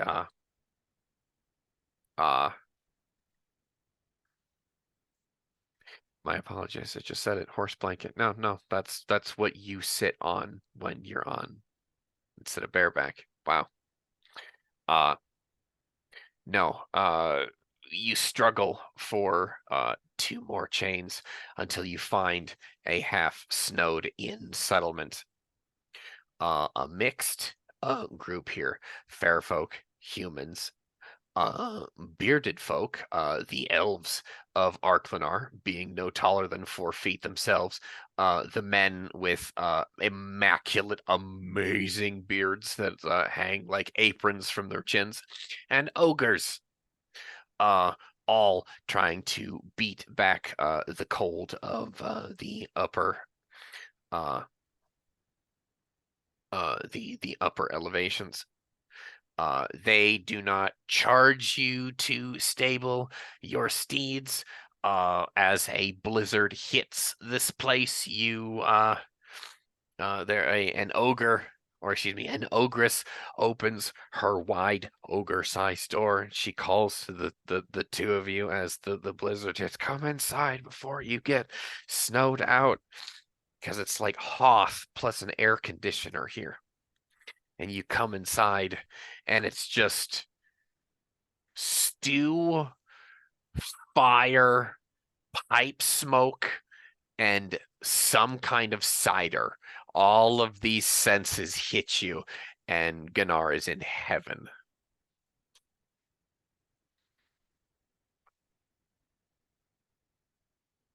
How do you guys wish to proceed?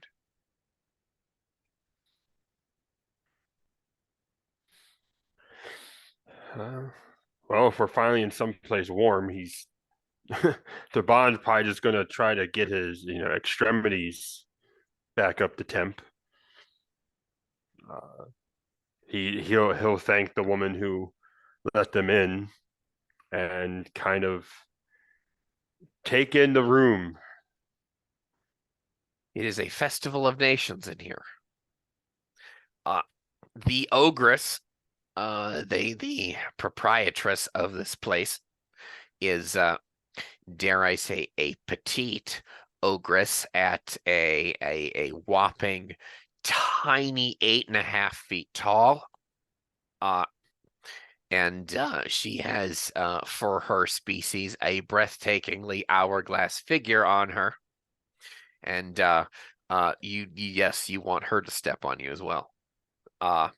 You actually might die if she stepped on you, but she Be a good death. right.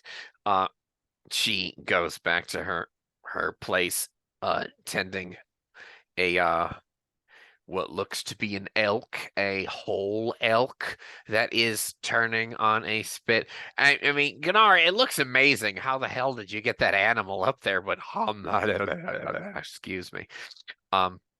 He dabbed the drool off of my chin. And there she, another younger ogress, is turning this elk.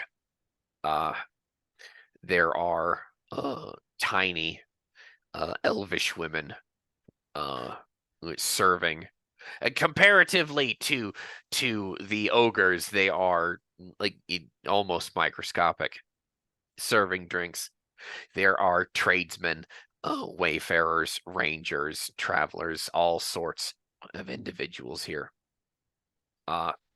There are some of the Keletherian horse people here that braid their beards in intricate fashions, who have yellowed skin, similarly to the mortals of the Middlelands. There's a handful of Nemercians here with their dark green eyes and freckled cheeks. Two Nemercian women who are slightly smaller, not slightly smaller, smaller than Gunnar, but slightly less robust than him. But clearly these are mountain women of some kind, some vocation up here, chatting in a corner.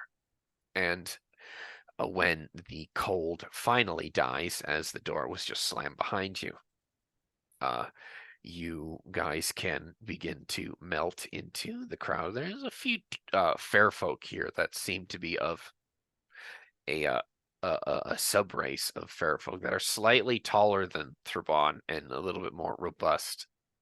Like, think if there was a Scandinavian genealogy of fair folk that made them almost like heroic and Viking sized.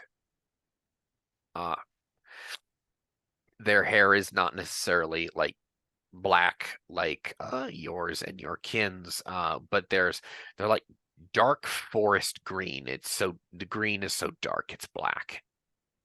And they wear the furs of grizzlies and Kodiaks. Gunnar, what are your thoughts, and how do you wish to proceed with here? So is this basically a common room and everybody's just kind of carving out their own personal space? Yeah, it's kind of like the first floor of a tavern. So I'll kind of look for somewhere uncrowded where we can go. Okay. But at the same time, I'm also doing kind of a premonition to scan the crowd to see if there's any indication of aggression towards us at all. Roll it. I think that's the first die roll of the evening. Hang on. Mostly roleplay tonight. Yeah. 12. Yeah. No. No. And it's not that no one gives a shit about you. It's everyone seems to be pretty occupied with his or own thoughts. The weather is shit and awful outside, and everyone is very content to be inside eating and drinking away from the cold. One of the small, significantly smaller dark elves comes up to Gunnar and hands him a clay tankard of whatever delicious nectar of the gods and goddesses. You can smell it as she's handing it up to you. And you actually, as you're at the altitude on her, where you look down, you can look past the cup and see through her cleavage almost all the way to her navel. Her bosom is so ample, and she gives you a very winning smile as she gives you this tankard here. She says, "A cider from the lower lands on the house, sir." Thank you. Thank you very, very much. And she saunters off, trailing that long skirt behind her to go serve other guests. And like the mulled spices hit your nose, and you're like, oh, I need this to live. And there are two bearded folk again. The dark elves of Arklanar. Their heavily bearded chins, kind of like hung up out of the way as one of them itches his chest, and he says, "I can't believe the brewery burnt down 3 days ago." And Gunnar, your heart breaks for these people.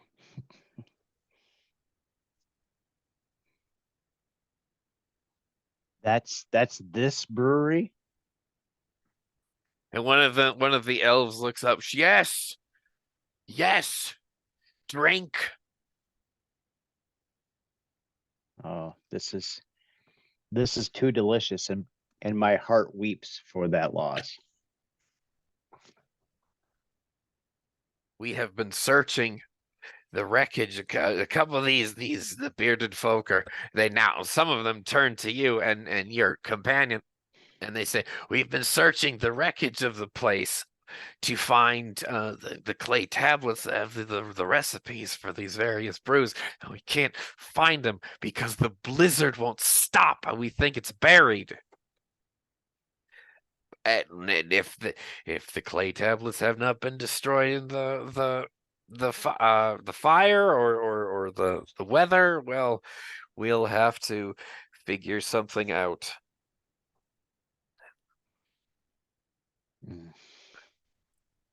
This is truly a lifesaver. Coming into this area and feel this welcome beverage. I can't imagine what this place would be like without it. You can feel the warmth through the clay, and that's heaven on your fingertips.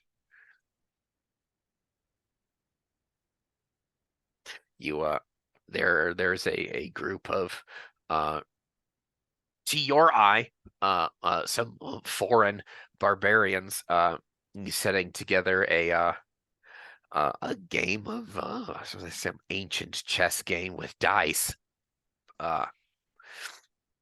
on a table in the corner, a big ovular table, and they're skewering with daggers morsels of meat and cheese, and sipping some of this mulled wine that these elvish girls are bringing around. The ogress at the fireplace with this big like manslayer type chopper hacks off a leg joint that lands on an awaiting platter and spatters some of that delicious juiceness, and it gets a little bit. You're standing just close enough in the arc of the spatter, Gunnar, where some of it like gets on you, and you're like, "Oh, that's coming home with me." Like you find you instinctively like you test it, and no, you're going to eat your fill here. Of the meat too. Oh yes, exactly. Uh, the wine, the cider, the women, and the meat. Yes, put it in our mouth. Everything. So, the party has quite a bit of options here. Again, this is this is pretty open world for you guys. You guys tell me how your stories want to develop. Is there any character development here that you want to pursue? What you guys are actually making, without giving too much of the story away. You guys feel like you're making some pretty damn good time. Like you guys are pretty confident that you have a leg up on the enemy at this point. So, if you two want to pursue uh character development or anything, you more than free to explore here.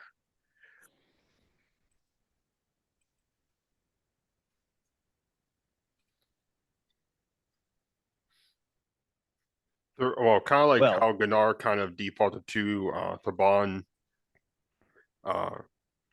Before Thaban kind of defaults to Gunnar here because this is a social urban setting, so this is more Gunnar's meat and potatoes he would feel. Okay. I'm going to wait until we've got relatively privacy around, that we've got our equipment kind of stored back against a wall, and we're properly fire.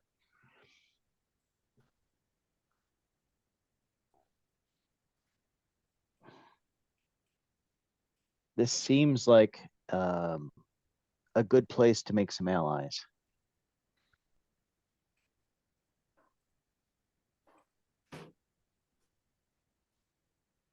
No, I can agree with that. I feel like we're making good time in the mountains, but if we know someone who knows them better, it wouldn't hurt. We can shave off a chain or two here or there. In the brewery burning down, if there's something that we could do to help them search through when the blizzard lets up a bit for their recipes, it might enable us to to get a guide. Yeah.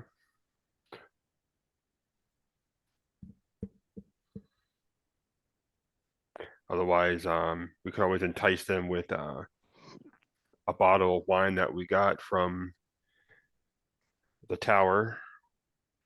Also, did my sister give us any alcohol from the brewery in town?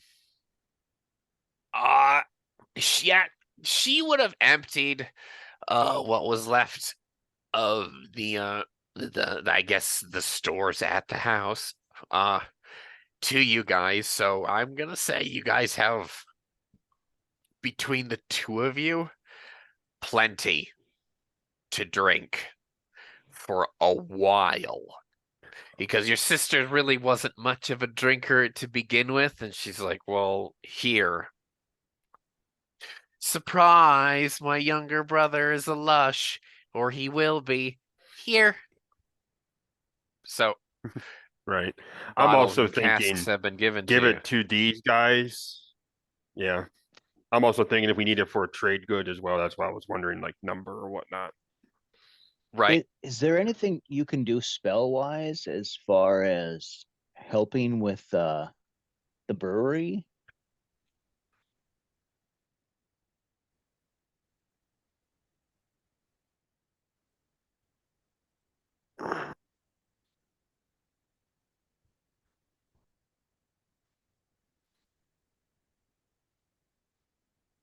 I don't think so off the top of my head. Like that's not how magic works.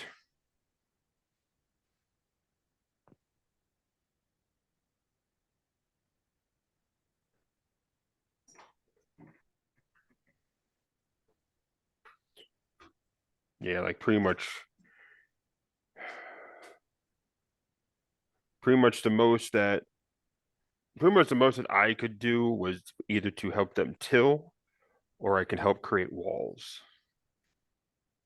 But beyond that, it was beyond my scope. How do you create walls? Carefully.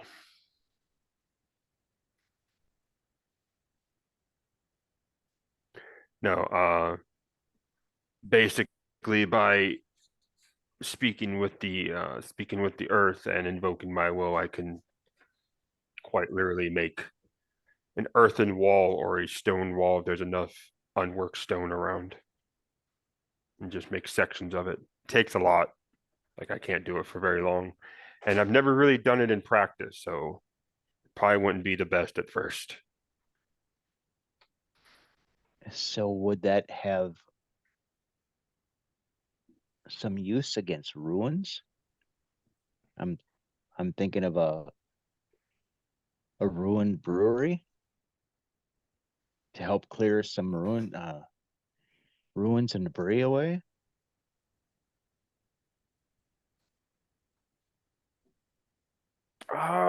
Potentially, depending on how it wants to work, but more than likely, it's, like I said, I haven't done it in practice. So we have to see what it looks like and how I could actually make normally isn't used for a mundane purpose like that. Like it's not meant to be used as an everyday augmentation. Okay. I mean, we can always go give it a shot when the blizzard clears up. I can see what can happen. Worst that's going to happen is it doesn't do anything, and best case scenario is I clear out some rubble while making them a brand new wall. I mean,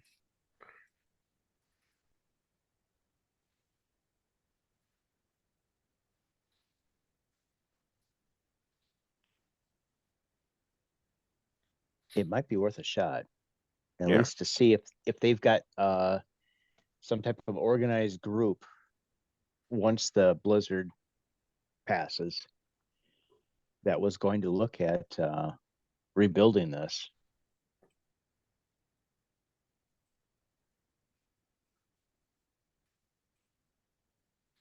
I know we can definitely.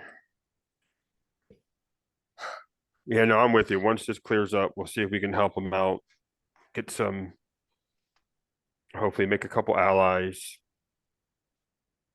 hopefully get a guide.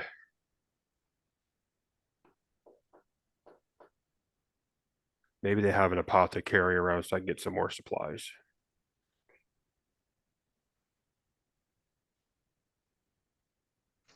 Do you want me to see if I can talk to somebody? Nah, let's warm up for the moment. Let's eat. And we could probably talk soon.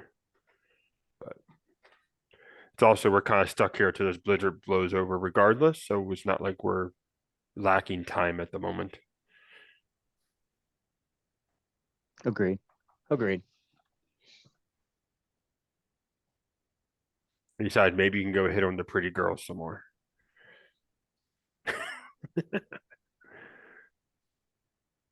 Or the short ones. Are you saying the short ones aren't pretty? I've never had a short one. Or a big one.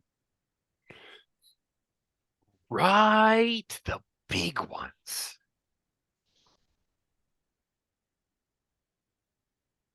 Okay. All right. Now, So yeah, basically what I get from it is we're going to eat and drink and warm up and then see if we can help them once the blizzard clears. and more importantly, we're gonna, just keep listening. As dear old dad would say, take the cotton out of your ears and put it in your mouth. Right? Shut up and listen. Now the blizzard rages for 4 days. You guys are charged on the first day for an in room, which is like 4 copper. And when they shot the second and third day and they find out, oh wow, it's still snowing. No one in that building is charged for lodge anymore. It's like, well, you're not going anywhere, so it's not like I can force you to pay. So you get like 3 days for free. Everyone gets fed. Only like 2 people risk going outside for more supplies and to bring more alcohol back because it's the alcohol that's keeping the cold away.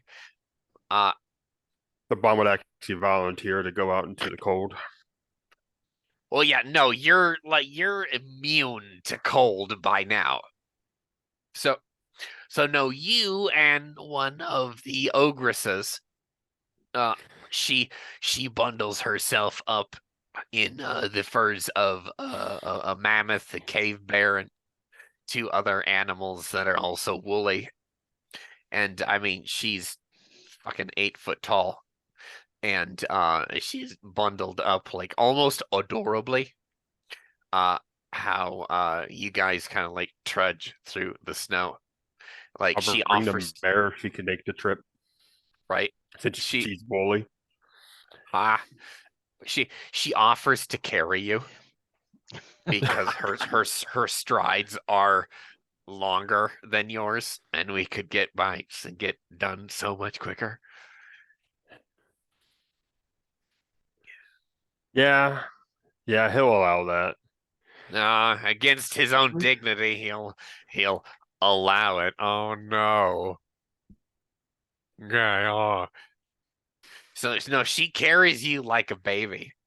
And like that her titties are right there. You're like, yeah, this is awesome. Uh but no, she goes to the ruins of the brewery, and she gets like this big cask, this barrel. She's like up over one arm, this big ass barrel.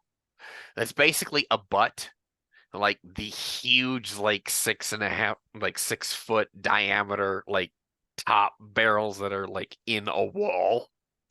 Hmm. It's one of those under one arm. But when you guys get to the ruin of the brewery, uh, make me an esoteric knowledge test. There's something like pricks at your, you see like your psychic senses there, and it's not pleasant.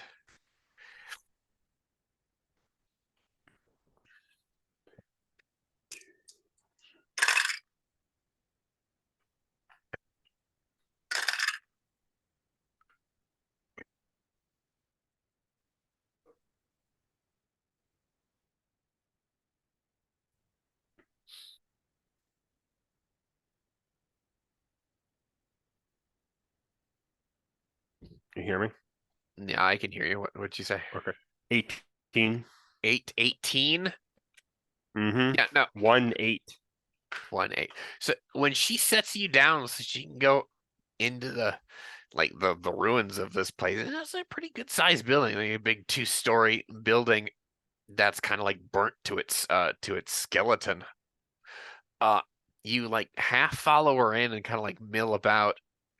Uh the cold is not an issue to you. You're immune to freezing to death at this point due to your being reborn. Uh you can feel yourself drawing a power of winter from here. but it's not good. Like you feel yourself absorbing some of the winter energy. You feel that like this is like the element that you've studied and tuned, and this is clearly cold or ice magic. You're drawing it in naturally, and it's like kind of like coalescing at your fingertips. Like you're not consciously doing this, it's coming to you.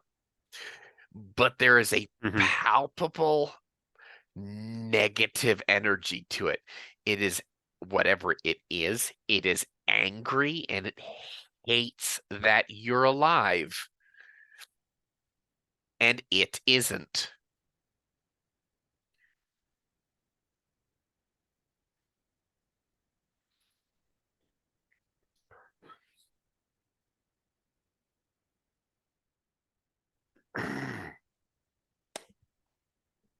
It's angry that I'm alive and it isn't. Yep. You heard me.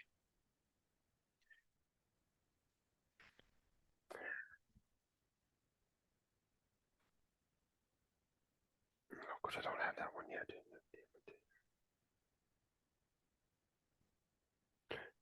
I don't have soothe spirits. God damn it. No, you don't. You have no That's necromancy next spell. level I would have had it. All right. No.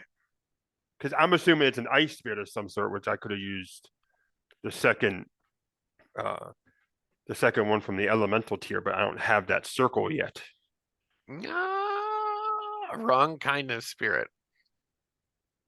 Well, I don't know that. That's what he's assuming. Right? No, well shit.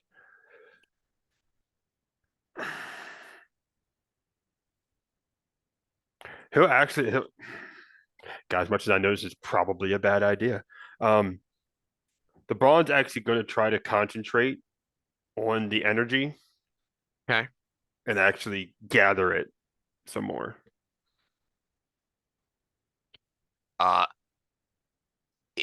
In what way? Describe what you want to do here. So essentially, from what I'm gathering, is he's standing there and it's like quite literally coalescing at his fingertips, but he's not doing it consciously. It's like a subconscious automatic thing. Yeah, you're absorbing this Yeah. energy. Yeah. What I want him to do, because he knows that it's there, not where, but that it's there, and that's something not quite natural. He wants to actually concentrate on that flow coming to his fingertips and basically try to gather more of it. Basically, Make me make me a spell casting test. Technically, this would be raw magic. So how many spell points do you actually want to use here?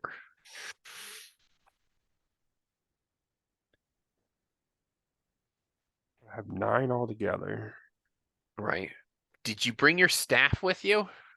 He would have, yes. Okay. You have not really spent time enough to enchant it, but it is yours. And still can be used as a weapon, mind you. However, a mundane weapon currently. Right, right.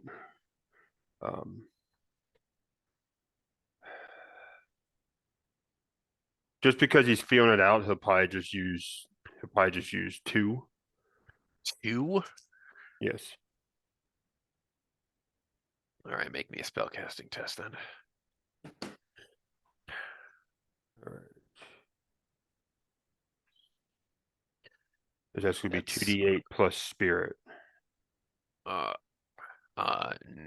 hang on here. He says raw magic, so it'd be a magic attack, right? Yes. Well, it's not a it's a level of spell times 2 is your difficulty. So if you're doing 2 times, fuck, works out. Well, I suppose it'd be 2 times 10 equals spell difficulty. So just roll your occult stat and then do basically make an occult, excuse me, fucking hell, I can't talk tonight. Oh, I got 22 on the dice itself because I exploded one of them. Okay. So Either way, either it's going to be like a you're gonna 26 to 28 probably, yeah. Yeah. When you should have only needed a 12. Okay. So you spend 2 spell points to essentially absorb that energy. You're pulling that towards you. You gain 6 spell points from that, and an apparition appears in front of you. Like I said before, if you were a necromancer, you would have sensed. Excuse me, if you were a necromancer and had the spell Sense Unlife, you would see this icy apparition standing before you. It is a ghastly, horrible looking thing, and it's not pleased that you just basically like vampiric touched it. And you absorb negative energy from a thing that is cold, and you're immune to cold, so you just like life tapped it and took no damage, and you're alive. All right. It does not like that at all. Make me a reaction test. It's going to attack you. Oh, yay. Or attempt to attack you. Oh, son of a bitch. Okay. Okay. It goes first unless you break a 22.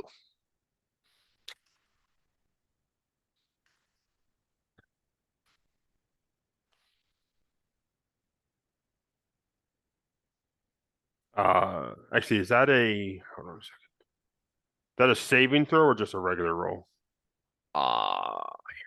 Reaction. I believe reaction is a saving throw. It's attacking you at the 22. Yeah, just reaction. Yeah, that's a saving throw. 1 die. Go for it. Okay. It explodes once. Okay. It got a 13 on its reaction. Why am I not finding reaction on my thing? It's 1d8. Is that based off of, I'm assuming that's based off of reflexes. Yeah. Okay, so If it's Yeah, not so in I- there, I'll fix it later. It's supposed to be under reflexes. Or a Okay. derived stat from reflexes.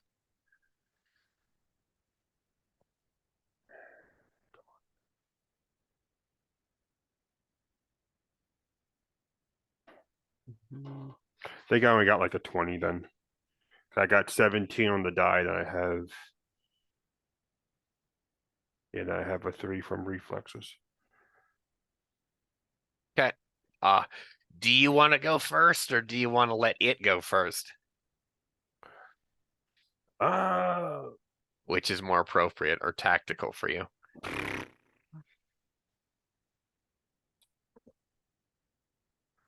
Honestly, since I wasn't quite sure what to expect, it probably would go first. Just because it's also because I would try to talk to it first, and I get the feeling it doesn't want to talk. No. It is going to attempt to attack you with a 22. You go ahead and make your defense test, please. All right.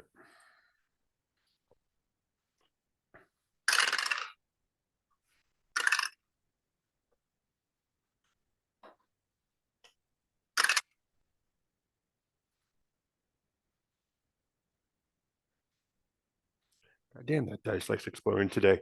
I actually got a 22 as well. Oh, tie goes to the defender. So, it's gonna try and because it's technically incorporeal, which is now here visibly in the mortal realm. It's gonna try and touch you with its icy claws, those ghostly icy claws. And you can describe for us how you evade that. Ah. Yes, Yeah. literally. So That yeah. that exact sounds. No. So Thorbrand would kind of draw this thing out. It pops up, and he kind of has an oh shit moment. He wasn't expecting one of those. He actually was expecting an ice spirit of some case, but he hasn't really dealt with these things often, so you know what to expect. Before he even has a chance to really do anything else, it's going to try to swipe at him. He's assuming this thing's either probably going for center mass, so it's going to try to rake across his chest. But what he's going to do is he's actually going to he'll have his staff plant in the ground, and he actually would try taking a full step backwards, as soon as he sees this thing start to rear up. But just because it's icy and it's snow, and yes, he's immune to cold, but not to slipperiness, he probably actually would slip on his back heel a little bit. So when he goes, he actually leans back with the step. So he literally sees icy wreath claws go right past his eyeballs. That's another old shit moment there. And he's just like, fuck. Okay. Yeah. You are the next to act here.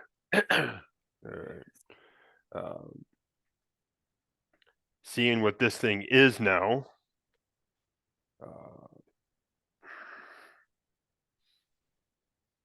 If I can get my script to work properly today.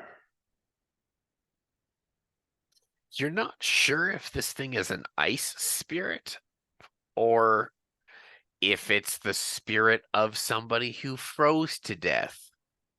You're not. Right. That's something you're can't quite put your finger on.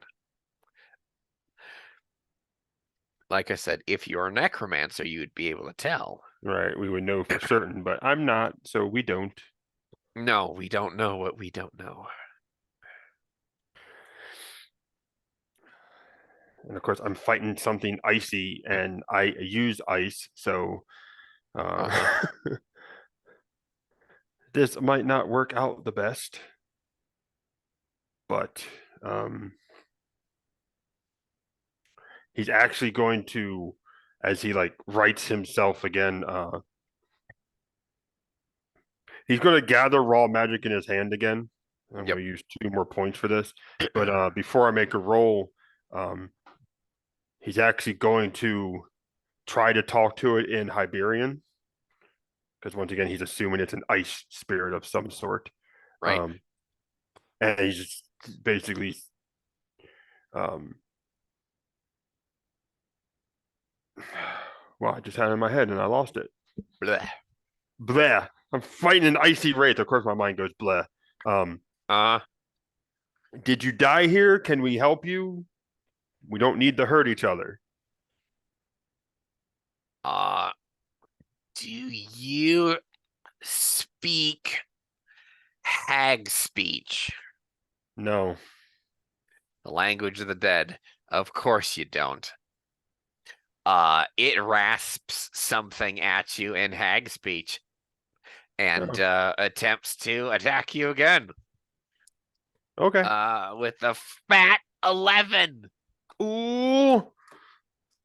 It might get you. No, Terry, this is what happens when you let the party be split. 24. The undead attack. Yeah, so it whatever is trying to attack you, and it's having a very difficult time doing so.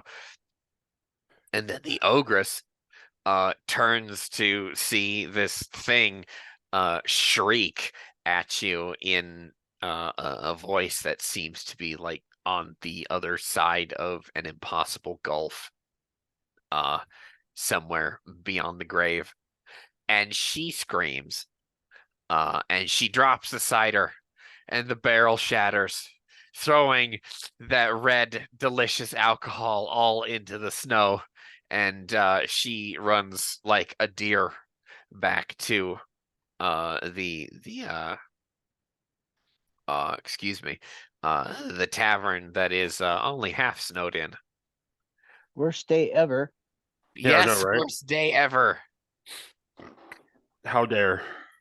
How dare, how dare that spirit haunting this place attack you, scaring the pretty girl who's huge, and dropping all the alcohol, the vital, valuable alcohol, all over the fucking place. Girl, god damn it.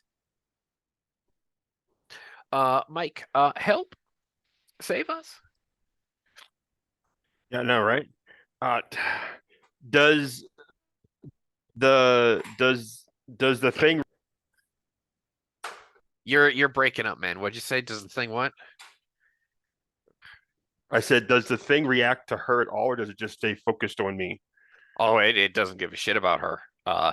She can't like see it very well. She doesn't have the sight. She just sees an amorphous thing or some poltergeist activity that scares the shit out of her, and she leaves. Right.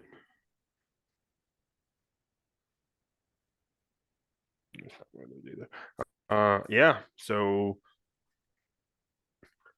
seeing as how we can't communicate, at least as far as I know, Uh-huh. and it's already tried swiping at me twice, so I know it's not going to calm down really. Nope. Uh, I'm going to try to spit some raw magic at it because none of my spells are going to be able to. I don't really have many combat spells, and the ones I Nope. do have are ice, and that's probably not going to help. So, yeah. I would liberally say that the undead are immune to environmental effects. Yeah, there's that too. Yeah. Unless, of course, you want to be the sneaky person who uses chill touch on skeletons to shatter them. That's Yeah, right, typical right. Dungeons and Dragons tomfoolery. Anyway, but on a wraith, no, your ice magic isn't going to work.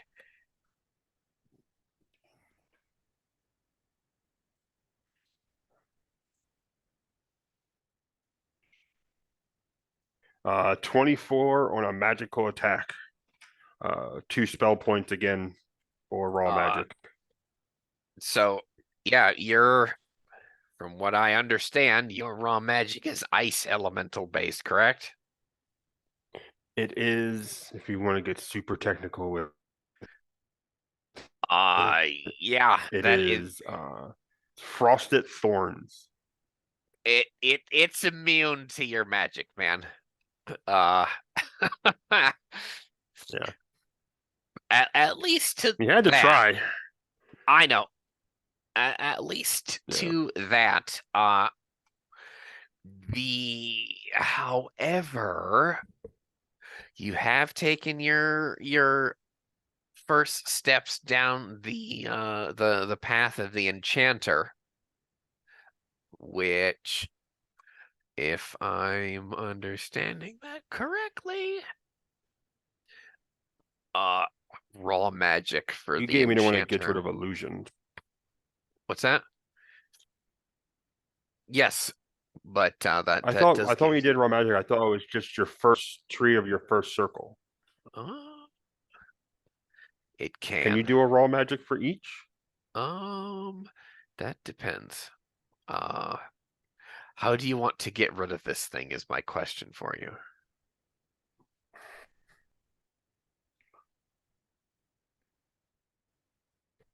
Well, here's okay. So I was under the impression that raw magic only went off of my first pillar, which is why my brain now doesn't want to talk. It's not going to stop attacking. Right. I'm not going to chance to see if it's going to follow me or not because I don't need to bring that thing back to the hut. So he's actually going to do so. So he's actually going to do Oh, what he that's did your to bring right. it out, and he's actually going to try to siphon it some more. Okay. Yeah, go for it. If you want to attempt to absorb this thing, go for it. Yeah, it's gonna suck, and I'm probably gonna fucking get corrupted off this shit. But you know what?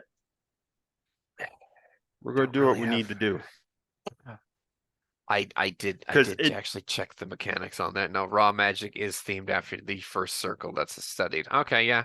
So no, your shit is Yeah, ice permanently. yeah. Well, Right. shit. Okay. We just found Yep. No. Thraban's So yeah, I'm just weakness, gonna the try to undead. siphon it some more. Okay. Yeah. Right. Uh. All So right. yeah, Good that we find this out make another now. occult test. Yeah. Right. Yes, Right. that is your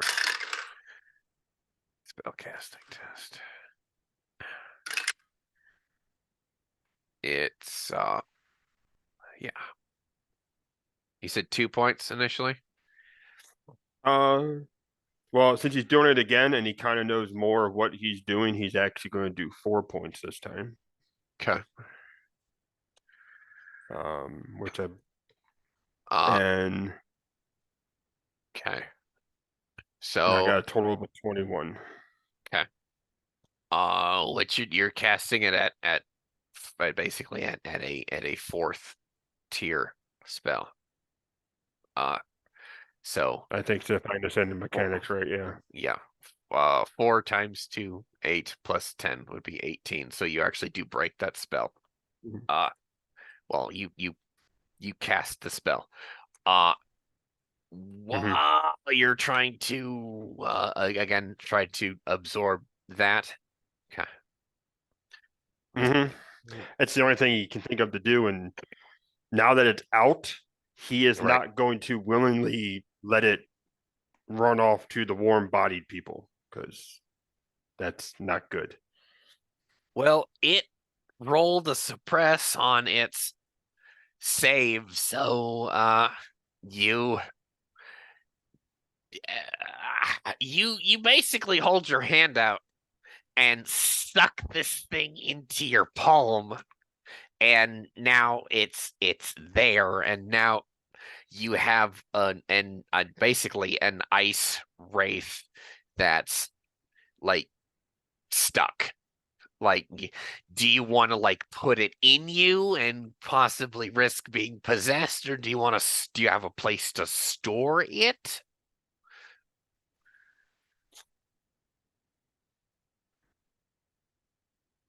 Because it's like not for nothing you've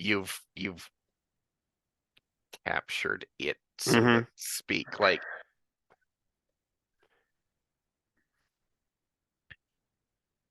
Is there any?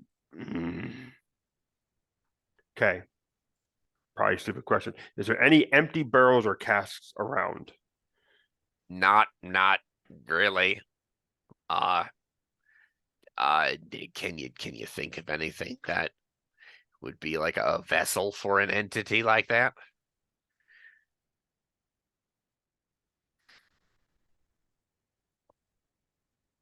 What about a full cast? Well, because he would look for well, actually, the problem with the cask is to allow air to seep out, which we just didn't escape.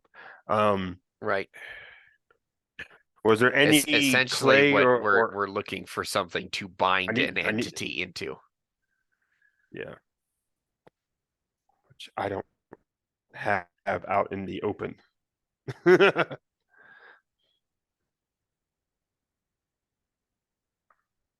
um. Okay, mechanic question: how far does speak without speaking stretch? Uh, Because how do you because the mean? astromancer did well, because the astromancer did mention that we would stay in correspondence with each other. Right. So I was wondering. Technically, for like him and your sister, someone you're close to could be like on the same plane of existence. Okay. Uh, So I'm gonna call in that lifeline then, Okay. and I'm actually going Who to are try you to talk to speaking the to? astromancer. The astromancer. Okay. What You're breaking up real bad. I don't know what you're. happened? I God don't know damn because it. my crap was fine most of the day. Right? Yeah, your connection is kind of going choppy. I don't know. You're fine now. Yeah, I don't know. Hopefully just a hiccup. But no, yeah, he would connect with the astromancer and quite literally just spill what just happened. I've captured an ice spirit slash undead slash unknown entity, and I don't know what to do with it now.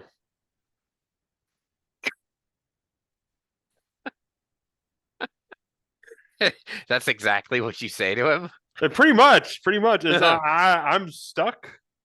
This thing can't really hurt me, but I can't really get rid of it. Help.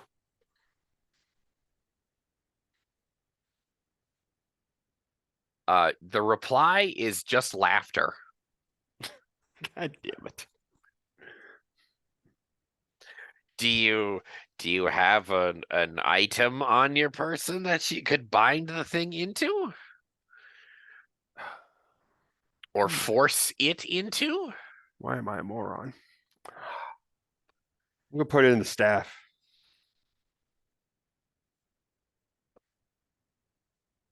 There's a long pause.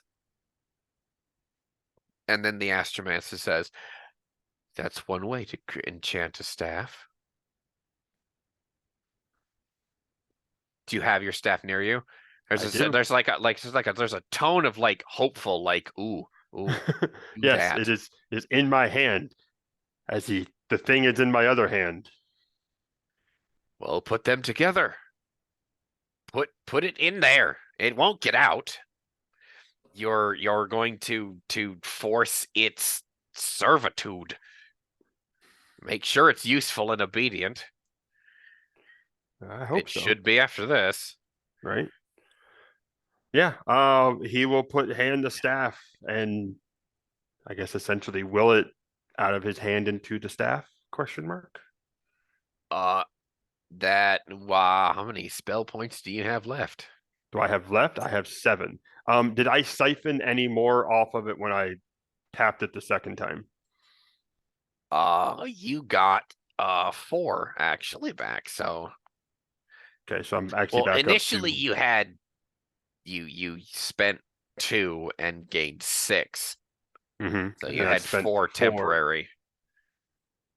So and then I spent 4 and got 4. Right. So you really didn't lose much. No, so technically right now I'm at 11 out of 9. Okay. How many spell points do you want to use to create a magic staff then?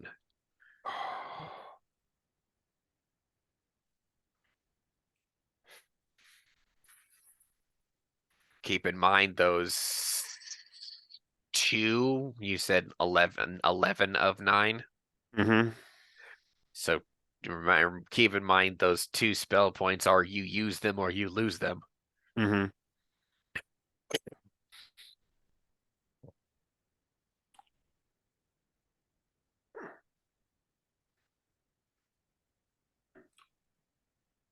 We used up 5 of them. Okay. Make me a spell casting test then.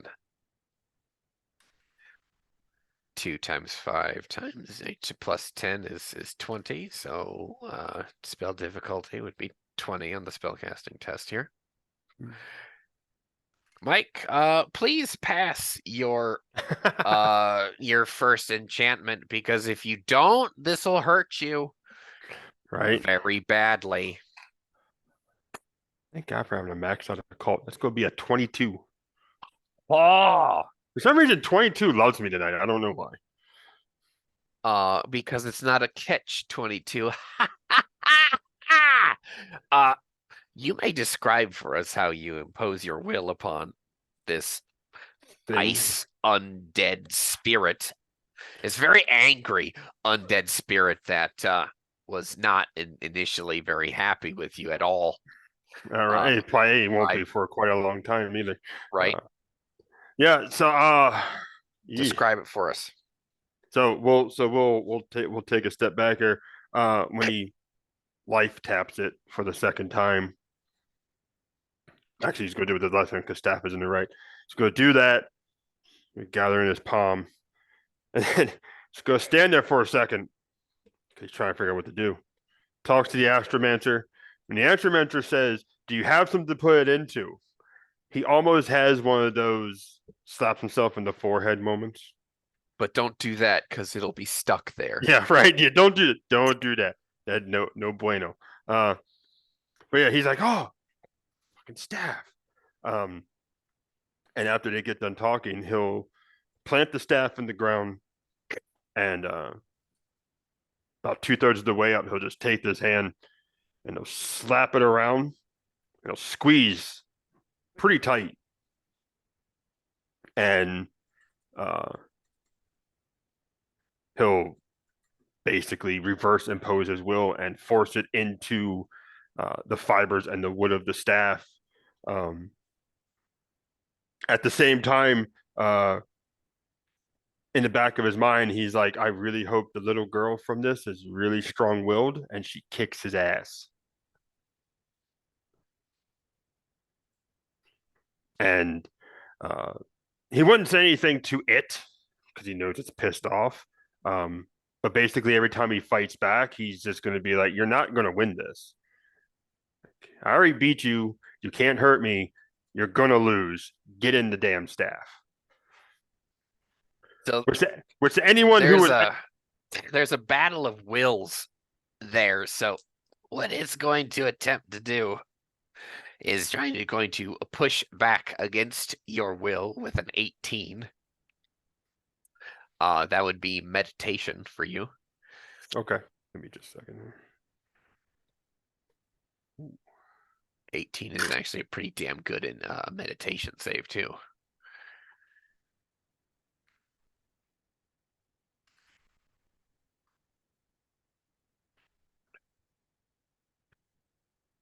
Taking notes here, I have to reevaluate reaction mechanics and make sure that's more streamlined next time. That's a 20. Can I get a +7 to meditation rolls?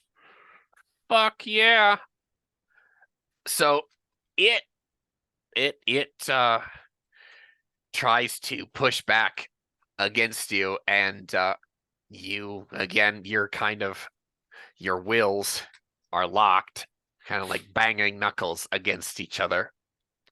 At this point, you can feel the unlife energy of it. It's an undead spirit. It is a malevolent haunting of someone who died in a snowstorm somewhere sometime and somehow found its way into the crypt beneath the brewery, revealing to you that there's a crypt beneath the brewery.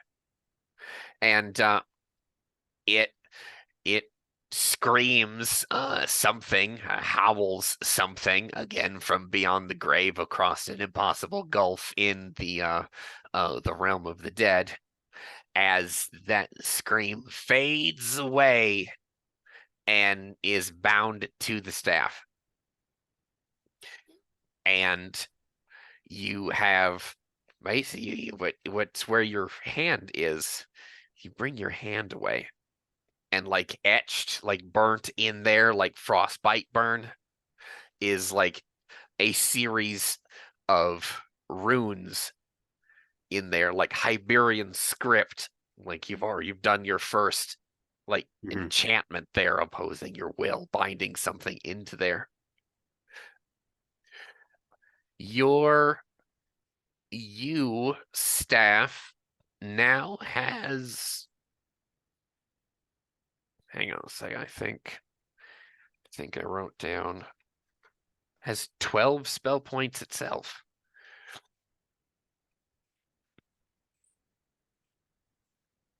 And with that, we'll go for closing soliloquies as you're standing there out in the cold, as you're coming down off of the adrenaline high of this this essentially this psychic battle. Give us a closing soliloquy, Mike. Yeah. He'll take his hand away and he'll see the runes there, and like any mage, no matter their color and understanding, the first time you do something kind of monumentous, you get that thrill of exhilaration. And on top of it, he just came down from the fight, so his adrenaline, is coming down as well. So anyone if anyone was to see him and see this whole thing, he actually starts giggling a little bit like a madman. One would probably think he got touched a little bit that time. Um, he gets it under control after a couple minutes, but it's one, the fuck did I just fight? Two, how the fuck did I survive that? And three, how the hell did I get this thing to bind where I wanted it to? He knows how, but at the same time, it's like the flabbergasted, how did I do that? Like, holy shit. Maybe I am as good as they're claiming I am. Fuck. Um, but then like once that kind of wears down and he kind of comes down from his multiple highs now, he probably will feel, if I could talk today, that bite of the cold just a little bit, because he did kind of drain himself pretty good there, and he'll actually finally look to where she dropped the cask or dropped the barrel. I mean, and he gets like that forlorn look in his face, like, oh, Gennard's gonna be upset. I wonder if there's a small one I can grab. And as the lights close down on him, you probably you see him try to find a smaller barrel to attach to the mare, uh, to take back with him when he does finally make the trek back to the tavern. But holy fuck, he binded a spirit to his staff. Right? As you search around the rubble there, you find a clay cask that's not broken. It's not a large one. It's one that you could carry under your arm. You don't have any of the horses with you, Oh, that's but right, because she carried me over. That's right. But as you're going about this, the staff turns black, like after a few moments, like the nice brown wood grain of the branch that had been with the bark peeled away, kind of like revealing that nice looking under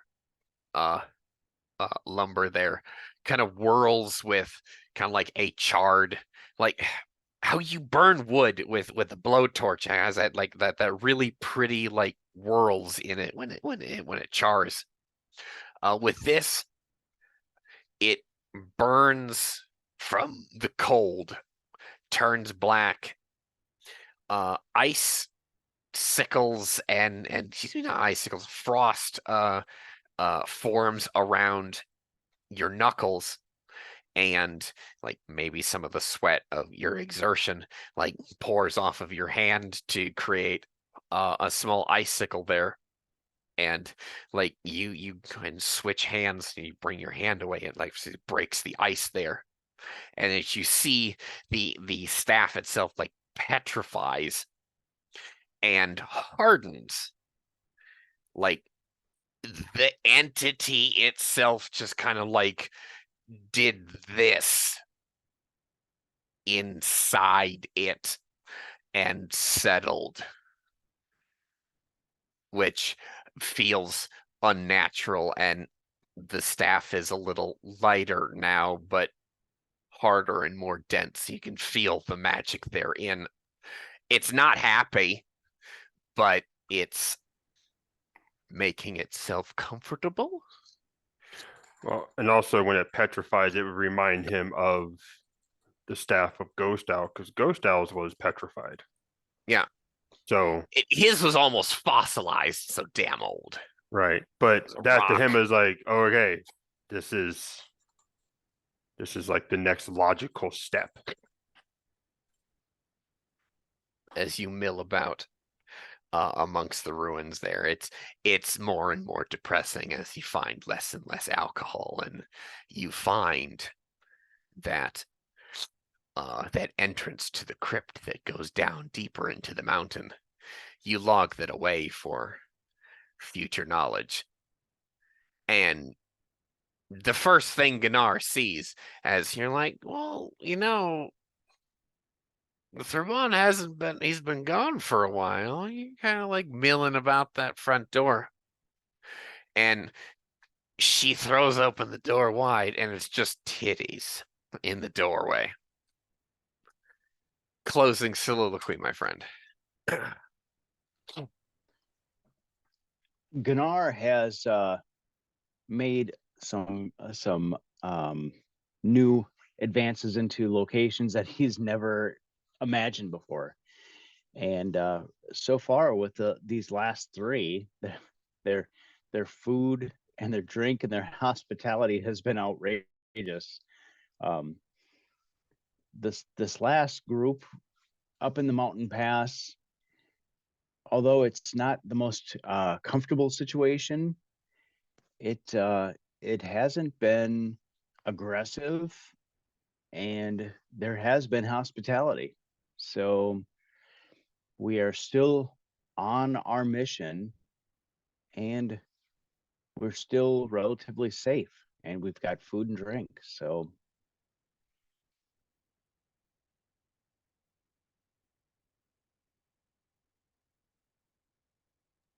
You're muted. Ah, my God, excuse me. So with that, our stage lights will dim and leave our companions in darkness as the mountain winds howl above us. We will be back next week for Chapter 6. Thank you for tuning in, everybody. We'll be back next week. Thank you very much. Good night, all.